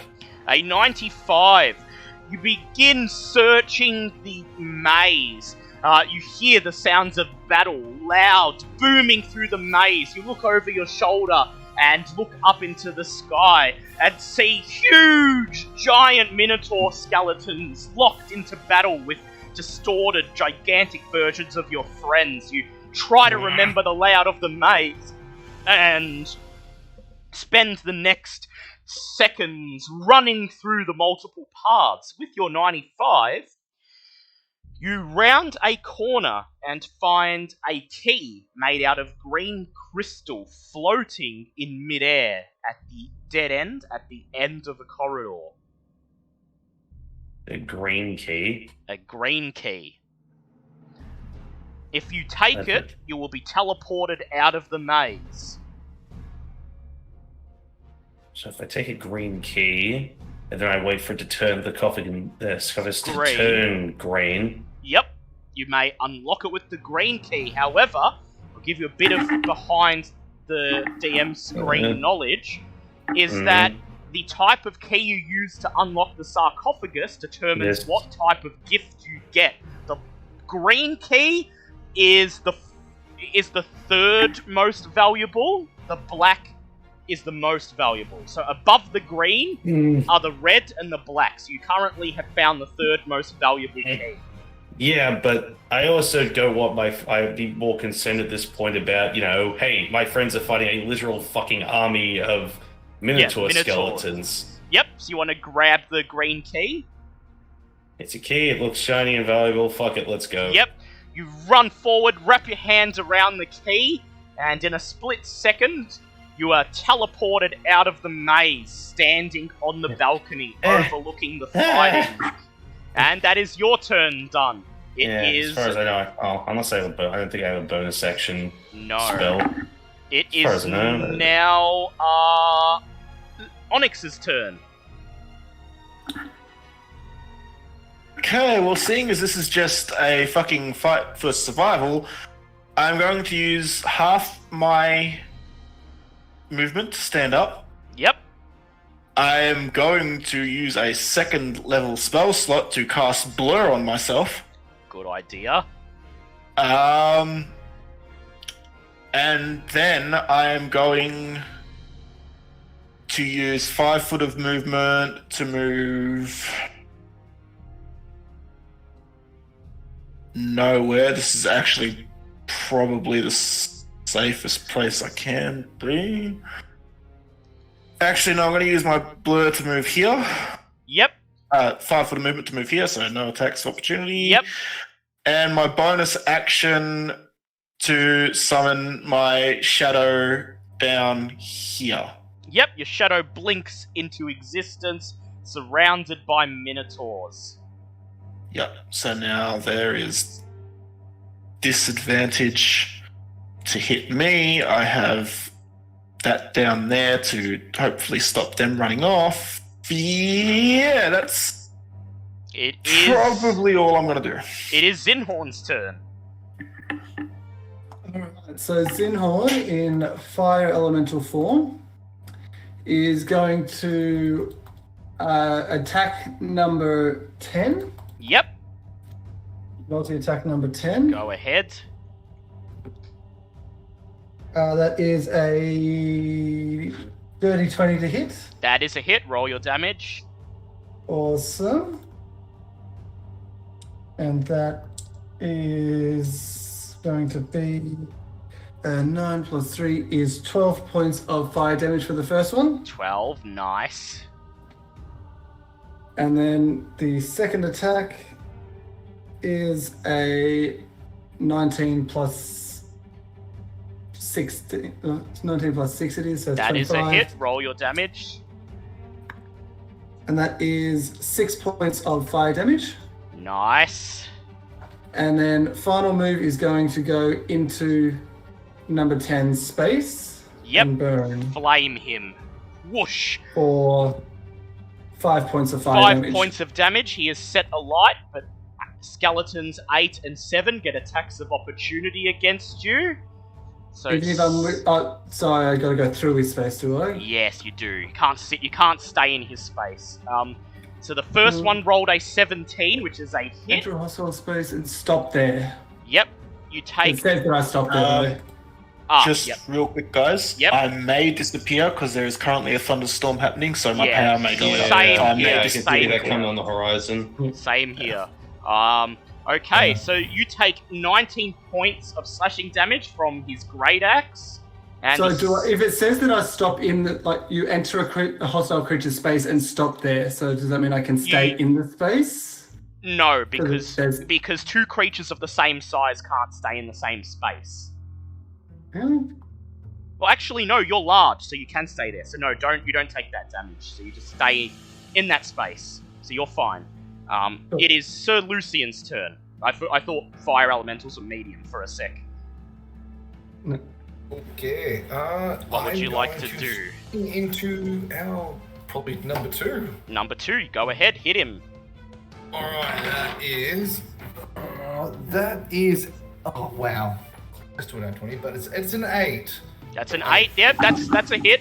Just adding your 12 to it. 8 plus 12 is 20, so that's definitely a hit. So go ahead, roll your d10 and add your 9 points of extra damage to it.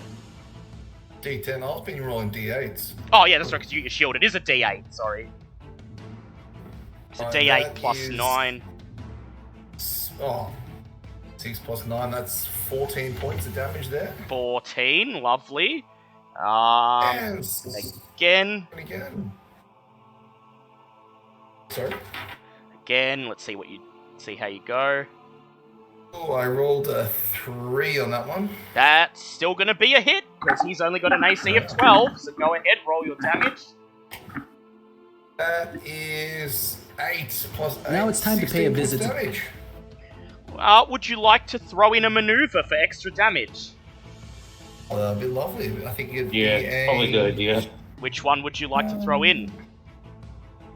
Looking at it, it's not distracting. Attack. Oh, which one I'm looking at? I've got so many different maneuvers. Rooting attack would probably be, wouldn't Yeah, it? go ahead. Okay, roll one of your superiority die. Oh, hell yeah, D10. That is an 8. Ooh, extra 8 damage. And he's going to make a wisdom save, which he fails. And now, Minotaur Skeleton 2 can only attack you. Well Hey. done. It is now Ava's turn. Ava is going to. Does she have a height advantage just standing on this balcony? She does indeed. Mm-hmm. Okay, she's going to invoke the Zephyr Strike anyway, so it gets the extra force damage if it hits. Yep. That's a nat 20 and a nat 1. Jesus Okay. Christ. And with the advantage, so like that was a 1 Yep. and a 20. Wow. Okay, so which Minotaur are you hitting with that nat 20? Number 8. Number 8. Okay, go ahead. Roll the damage. Okay, so only the physical damage gets Yes, doubled. doubled. Yep. Or, Okay, and any additional damage that the weapon deals, which I don't think her bow does. No, not the bow. Yeah. So that is 8 to 16. Yep. The psychic, if they take it, is 4. They do She's indeed, going so 20 to altogether. activate her third use of Favored Foe. Yep.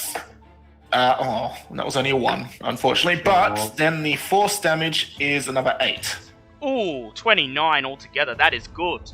Yep. Okay. And then she's going to shoot at it again. Yep. That's a 28. 28. That is a hit. Roll the damage. And that is 12 damage. 12. Nice. Minotaur Skeleton 8 is looking bloodied. It is the enemy's turn. Well, I say bloodied to say that they're below half HP. Scuffed or beaten up. Yeah. Yeah. So it is... Fire damage to number 10. Yep. He is going to take... Let us see... 2 points of fire damage. Minotaur Skeleton 1 charges away, drawing an attack from Sir Lucian. Go ahead and roll to hit it, Sir Lucian. Sir Lucian hits it.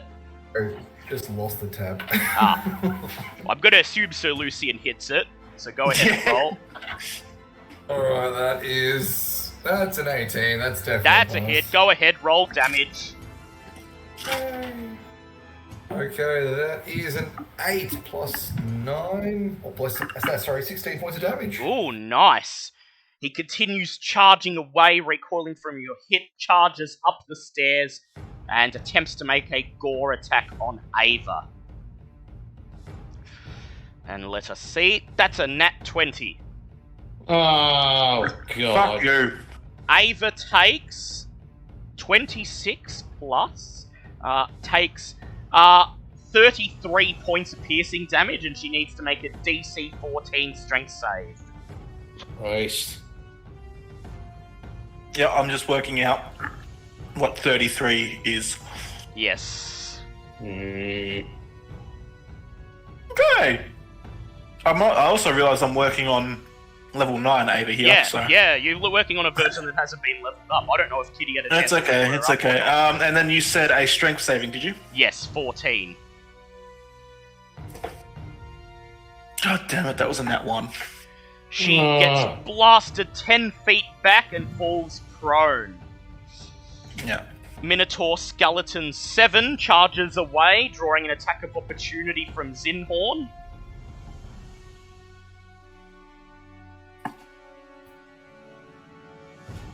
So Zinhorn, you may roll to hit it. That is 15. That's a hit. Roll your damage. 10 points of fire damage. 10 points of fire damage. It charges up the stairs, now on fire, and runs towards Ava, who is prone. Oh. He's making a gore attack with advantage. That is a 19, so he hits her. And she takes 11 plus... She takes 18 points of piercing damage. Let's see. Minotaur Skeleton 9 charges away, drawing an attack of opportunity from Onyx.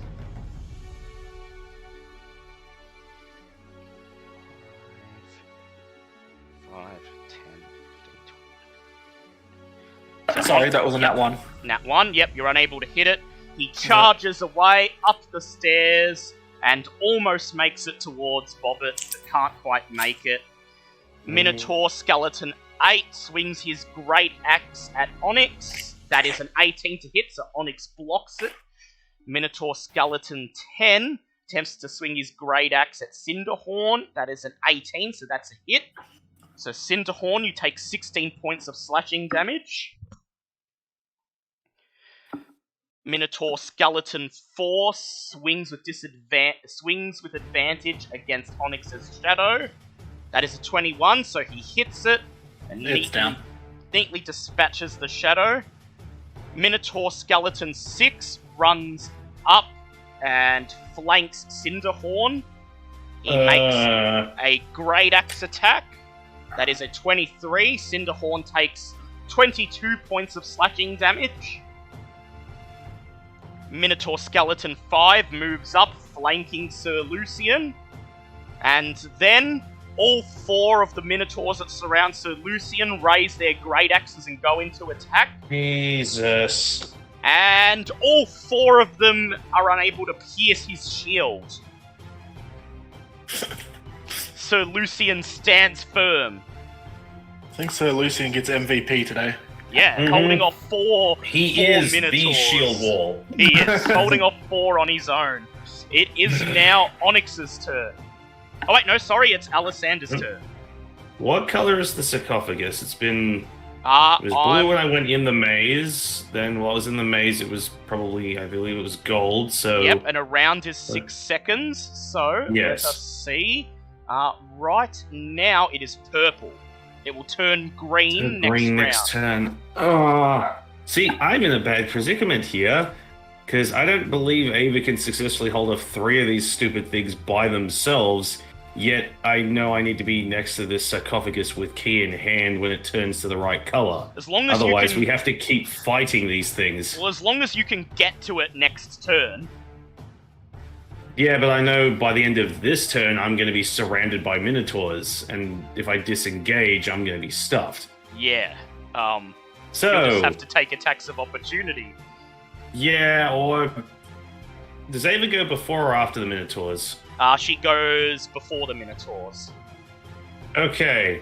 My advice, I know we can't met her on planning, but it'd probably be best for Ava to disengage and fly off before she gets completely surrounded by all 3 Minotaurs, because I'm hoping, and I'm really banking on the suggestion that if we solve the sarcophagus thing, these Minotaurs are going to disengage, or at least, stop. That is my theory.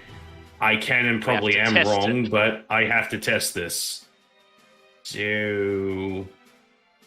Remy, what do you think? Yeah, Ava's only option at the moment is getting the fuck away from everything. Yep. Which is probably going to be for the best, because... Yeah, It's just a little death in the board. There is. Yeah. So, how high up is this staircase? About 10 feet. Okay, so I can safely walk down that wall and be next to the sarcophagus. You can. Okay. Cool. Well, in that case, I'm going to move down and be next to the sarcophagus. Yep, so you just walk over the balcony, run down the wall, and walk up to the sarcophagus. And just try to see if there's any spells I can use to help myself while I'm down here, because I'm sure 2 guys that are up there are probably going to come after me, because I'm closest. Well, if you want to risk hurling a fireball bead into one of the groups, you will hurt someone, but maybe Sir Lucian can probably tank it. I was going to say, not if I throw it at 1 and 9. Ah, yes, you They're can. They're completely on their own. They are. So I was going to say, can I throw one behind them? So yeah. No, I was going to say, as I'm running down, can I throw one sort of here? You can. So they're going. Cool. To I get to go full on action movie style of just throwing a grenade as I just run off the balcony. So that is a 10 and a 7. They both fail. Go ahead. They roll both your fail. Fireball So that's 66 for just a regular one, correct? Yep. Oh, good. I'm glad that. Yeah. Roll 66 because I'm not taking the time to pull out that many. And that's 25. Wow, there's a lot of 5s. Awesome. Yeah, 25 points of fire damage. Minotaur Skeleton 1 goes down in a ball of flame. Skadoosh. And yeah, I will be waiting right next to the sarcophagus, probably crouching down behind it, so none of these other groups, with Key, just making sure I'm as quiet and hidden as humanly possible, because I don't want to get stomped by these guys. These guys all look scary. It is Onyx's turn. Right. Onyx still has his blur up, so he can't cast any of his smites. Yes, concentration.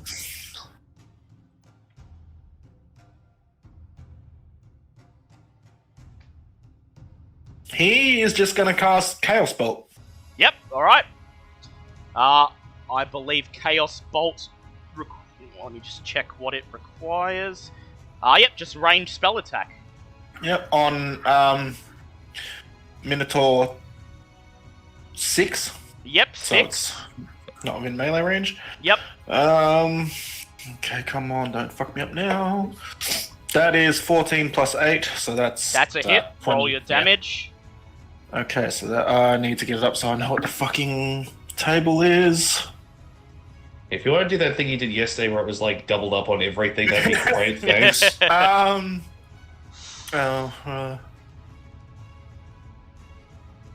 Actually, yeah, can I, before I roll damage, use a sorcery point to... You can, go ahead. Twin it, Cool. go ahead. Who are you targeting with the twin? So the second one that I'm targeting is actually Minotaur Skeleton 7. Yep, down, yep, up near Ava, go ahead, roll to hit him. The second one was an 18. That's a hit. Okay, so now I need 2d8s. Where's the good... There we go. Now, where is that table? Okay, let's see what I get here. Big whammies. Not a double up, unfortunately. But that is 5 and a 2, so it's lightning or cold. I'm going to use cold damage. Yep. 10 damage. Cold wind buffets both of the Minotaurs. Icicles hang from the bones as they continue fighting. And then I am going to roar at the Minotaur 8 and 10 in front of me. Yep, very well. It is Zinhorn's turn. Alright, so Zinhorn is going to step up next to Onyx out of the space of the Minotaur. Yep.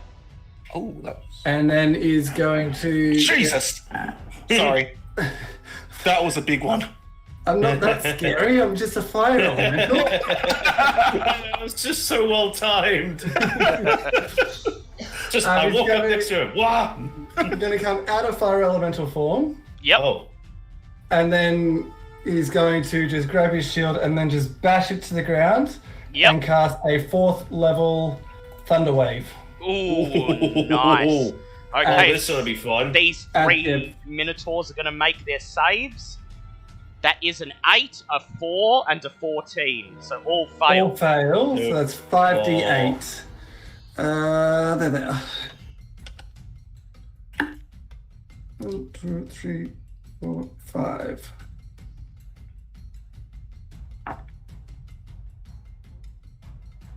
That is 5, 10, 18, 22 points of thunder damage. Oh, nice. Minotaurs 10 and 8 are immediately destroyed. Minotaur 6 gets blasted 15 feet away from you. Oh. And now that they are away, he's going to just take a few steps towards Bob and Alessandro, whichever one is out at the moment, and just be a bit of extra protection. Yep. It is now Sir Lucian's turn. So, The shield wall cometh. The shield wall awakens.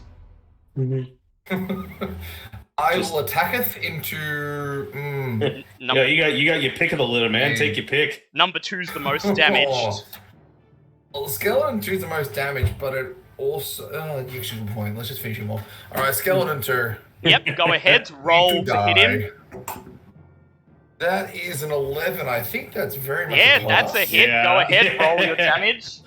11 plus 12. That is an 8. So we go for 16 points of damage there. Yeah, 16. Go ahead, hit him again. What does he look like at the moment? Is he? He's looking close to death. Well, I'm already dead. Existence is death. Alright, oh shit, roll dice. Alright, that is a 13 again, so we're going That's to another hit. Yep, roll the damage. That's a sure. So it's 10 points of damage on that. That's one. enough. You cave in his skull to dust. God, and this man is a beast. Get ready to be charged by the next one. Can I use a maneuver? Yeah. Attack on... Yeah, I'll let you use a maneuver on one of the other ones. Yes. So I'm going to... No, I'm going to use Distracting Strike. I use a sweeping attack. Yes, go ahead. Roll your D10. So, that is a 2. That is a 2. That's okay. That's okay. It's still 2 points of damage to Skeleton 3 for free. So, as you sweep and hit him, Man is just. it is now Ava's turn.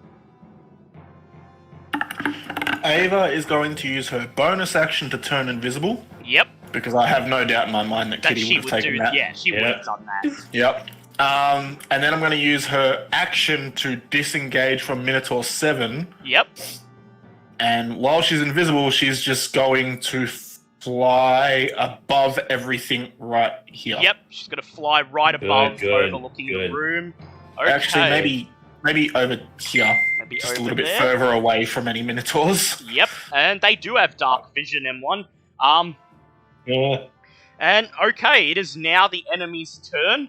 Minotaur Skeleton 6 charges around towards Sir Lucian.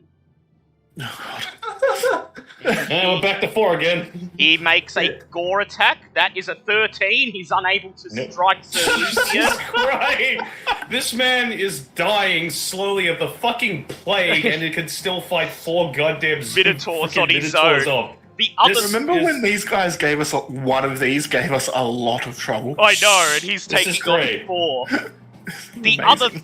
other 3 raise their great axes and swing at Sir Lucian, and Jesus all Christ. 3 of them fail to make it past his immaculate defense. What is this man? This be no man. This be It's like, some sort of god. With lard, and he's dancing from left to right. He's just there. You just got like all 4 grey axes. He's just holding the shield above him, just blocking deflecting everything. each blow. This shall be. Minotaur Skeleton 7 leaps off the balcony, lands behind Zinhorn, and goes in with a great axe attack. That is an 8. Zinhorn holds his shield aloft, doing his best impression of Sir Lucian. I can do this too, you see. Be like, we just keep missing everything. We need a new job. Minotaur Skeleton 5. 5, 10, 15. That's 9. Yep, Minotaur Skeleton 9 grabs his great axe and charges down towards Sir Lucian, Oh my god! attempting to go in with a gore attack. That is a 19. He charges Sir Lucian's shield and is knocked backwards, He's unable to pierce it. He's 5-on-1 and they can't fucking touch him. What is this? I wish we had a bard in the party because this is like legendary song material right here. It is. He is the wall. It is Alisander's turn. Okay, so we confirm the sarcophagus has turned green, Yep, correct? the sarcophagus turns bright green right in front of you. Okay, here's hoping this works. And going to put the key in the sarcophagus. Make a sleight of hand check to get the key in and unlock the lock before it changes color again. Yeah, good plan. 15 plus, I believe it's plus 3 to my sleight of hand, but we'll just confirm. Yep, so it's 18. 18. You insert the key, jostle it around as fast as you can, nervously trying to stick it in the hole, and then you grab it and wrench it to the right. It doesn't budge. You sigh and quickly turn it to the left, and 2 things happen. There's a loud click, and then a split second later, the chest changes color. You are just in time. The sarcophagus clicks, and the lid slides ever so slightly open, just enough ajar to reveal what's inside. As all of the Minotaur skeletons crumble into bone. Hooray! Hobbit's theory was right. Over, and Sir Lucian held them all off. Just God, he's just standing on top of. This man is like standing on top of a fucking mound of Minotaur skeletons. Yep. My next attack, fucking dead MVP. My next attack was going to be an ice knife towards Solution. If it misses, it'll still explode and attack everything in around it. I'm sorry, but that was just. That was, MVP for Sir Lucian there. Okay, so, the room is now empty. Piles of bones littered everywhere. And, Bobbit, as you reach forward and push the sarcophagus the rest of the way open, green spiritual energy emanates from out of the sarcophagus and begins to surround you, spiraling around your body until it coalesces above you and then sinks down into your flesh. Unfortunately, I already have 2, so... Well, no, you're not getting the god. Something tells me this isn't the god. This is good. This is just the charm that you get for opening the thing. It is a gift from Asarak, depending on the key's color. You used the green key, so you get the charm of the Swollen Hag. This charm allows you to spit up a frog as an action. The frog understands you and obeys your commands. What? Of course! Bobbit gets it! Oh my god, that's perfect! I do want to point out that the 2 more valuable keys, the red key and the black key, the red key would have given you the charm of the ghoul, which allows you to use an action to eat a mouthful of humanoid flesh to regain 3d8 plus 3 hit points. Nah, that makes sense. The black key would have given you the charm of 9 lives. When you drop to 0 hit points, you could choose to drop to 1 hit point instead, and you could have done that up to 9 times. Oh, that would have been good, but it's not the end of the world not getting it. You have the third most valuable one. I just didn't want people to get. I probably could have spent more time, but in the maze, since metagaming, we didn't know that. Yeah, I just grabbed the key. I will tell you that to find the black key in the maze would have required a perfect roll of 100. Yeah. So that makes sense. That makes sense. Yeah, but no, Bobbit still just stands there and goes, well, that wasn't a god. Bobbit doesn't feel any different. Yeah, you just spit up a frog, and the frog lands on top of the sarcophagus. And he is for some strange reason, he's wearing a tiny top hat and carrying a tiny cane. And the moment he sees you, he twirls his cane and begins to sing, "Hello, my baby. Hello, my ragtime girl." Oh my god. Now, whose reaction do you want to see for this? Alessander or Bobbit's? Bobbit's, of course. Bobbit just literally has stars in her eyes and just picks her up going, you are going to be my new best friend. We are going to have lots of fun and adventures, and you're not going to die like everything else in this place. Everything is okay now. He just... And then there's almost... I was going to say, there's an immediate switch to Alessander who just vomits. You just pick him up in your hand. He continues dancing in your hand, and he says, "Baby, I'll send you a kiss by wire. It'll send your heart afire." And then you deposit him into your robe, cutting out, drowning out. He's just gonna sit on top of the hat.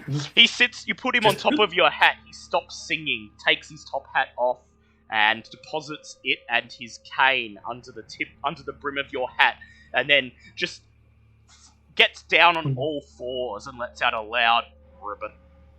It's just like Alessander's Alessander just switches in, her eyes just twitching, going, no one speaks of what just happened here. I don't want to talk about it. The sarcophagus is filled with salt, within which are buried 10 opalescent bracelets, each worth 75 GP. They appear to be made from the shell of a flail snail. In addition, inside is a robe of some kind, and before your eyes it constantly shifts colours. Ooh. Now, Onyx is the only one without a god at the moment, so I feel like this kind of has to go to him. That said, there is one other god that is still yet to find. I'm guessing we're taking a rest after this, so I can cast Identify on it just to check and see. Yep, Alrighty but I then. feel Onyx might want this one, so who'd like to either way, I will happily check make an Arcana check. Identify. Yep. I was going to say identified, but yep. So this is a robe of scintillating colours. It's a wondrous item. It's very rare. Requires attunement. This robe has 3 charges. It regains 1d3 charges at dawn. While you wear it, you can use an action and expend 1 charge to cause the garment to display a shifting pattern of dazzling hues until the end of your next turn.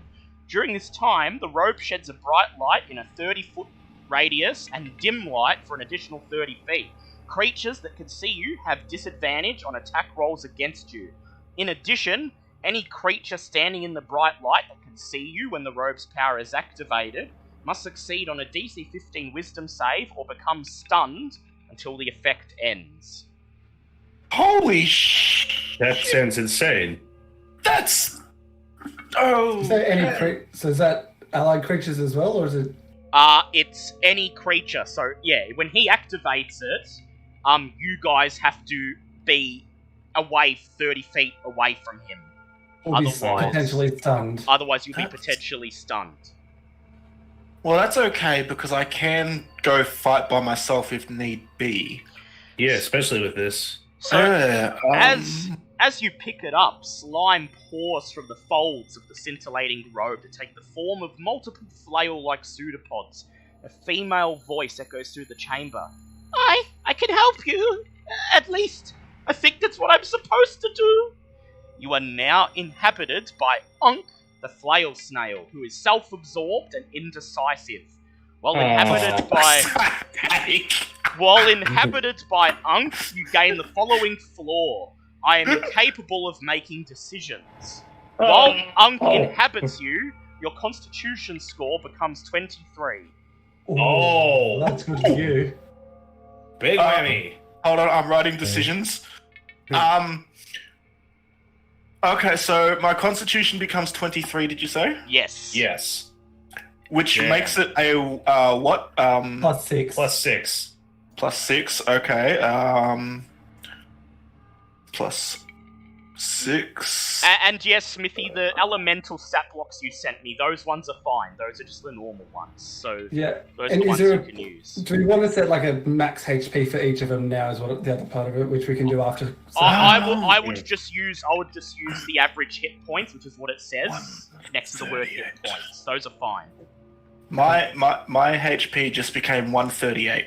Yeah. Okay. Wow. Damn. I am definitely unattuning from something and attuning this. Yeah. And definitely. That gem of seeing came in very handy. I'm sorry, gem of seeing, you're being retired. Yes. I get that. And so, with that, with another god joining the team, we'll call it for this week. There is still more to explore. Now that the murals have slid away, you can enter the rooms there, and one of the rooms on the other side does lead off to a little side area that you could check out next week. And there is still the other half of this level to check out. But yeah, you made some good progress into the Chambers of Horror this week. Congratulations. Nice. Woo! I have a frog. I buffed him up myself. So, and yes. Buffs frogs. MVP reward goes definitely to Sir Lucian, who was holding off 5 Minotaur skeletons on his own. Just multiple times. Right there. Just doom shit right there. Because they have +6. They have +6 to their attack, but they were unable to pass. Yeah, they were unable to get higher than 23. So that's amazing. I love it. You basically emboldened Sir Lucian's ego to pro level. So I'm just saying. If there was a bard, if there was a bard in the room, you would have fucking songs about that already. Yes. So Sir Lucian's max HP is down by 10 right now because of the death curse, but apparently he didn't even need that. So who needs HP if you can't get hit? Yeah, exactly. The only thing that can kill me is me. Blah. Yes. So yes, that concludes this week's session. I would like to thank BCG for coming and watching the whole thing, and he says yes, Sir Lucian definitely MVP. I'd like to thank Demon Gund for the raid with a party of 4, and I would like to thank Demon Gund and AJ Merry Bard for the follow. Speak of a bard, and a bard shall appear. AJ Merry Bard has appeared. and shall sing of Sir Lucian's triumphs. Now, before we go, obviously we have to quickly update on our Yes, I was just going to get timetable. to that. So Yes. we don't have anything on tomorrow. Normally, yes, it would be either an RE with Rem or a Fallout week, but I have an appointment tomorrow at the time we would stream, so I'm not doing anything tomorrow. Yep. Next week, we don't have Call of Cthulhu, because we are doing our Call of Cthulhu finale session in person, and due to unforeseen circumstances, we have shifted that from November 12th to November 26th. So, like the next month or so, there won't be any Call of Cthulhu until we do the thing in session. So that means for those Fridays, we'll think of something to fill them with, whether it's some RE with Rem, or some Fallout, or some Back for Blood, or something. We'll figure out something fun to do to fill them in. Yeah. We also do have our Pokemon stream on Wednesday as well. We do have our Pokemon stream on Wednesday. That is correct. Just in case you want to get your death fix in. Because I know I've got my Fallout 2 playthrough that I've started that I have to continue. I've got RE with Rem still needs to continue, and now that Resident Evil 4 has come out on VR, I think that's a good excuse to actually move on to RE4 in that marathon. Yeah. And Back for Blood's come out, and we all have it and have been meaning to play it, so... it's on the to-do list. So even though we won't have Call of Cthulhu until the 26th of November, do stay tuned in, because we'll have other fun, probably horror-related stuff to do. Thank you to everyone. So until next time, until next time, there's no cautionary tale here. When you're surrounded by minotaurs, trust Sir Lucian. He's got your back. Bye.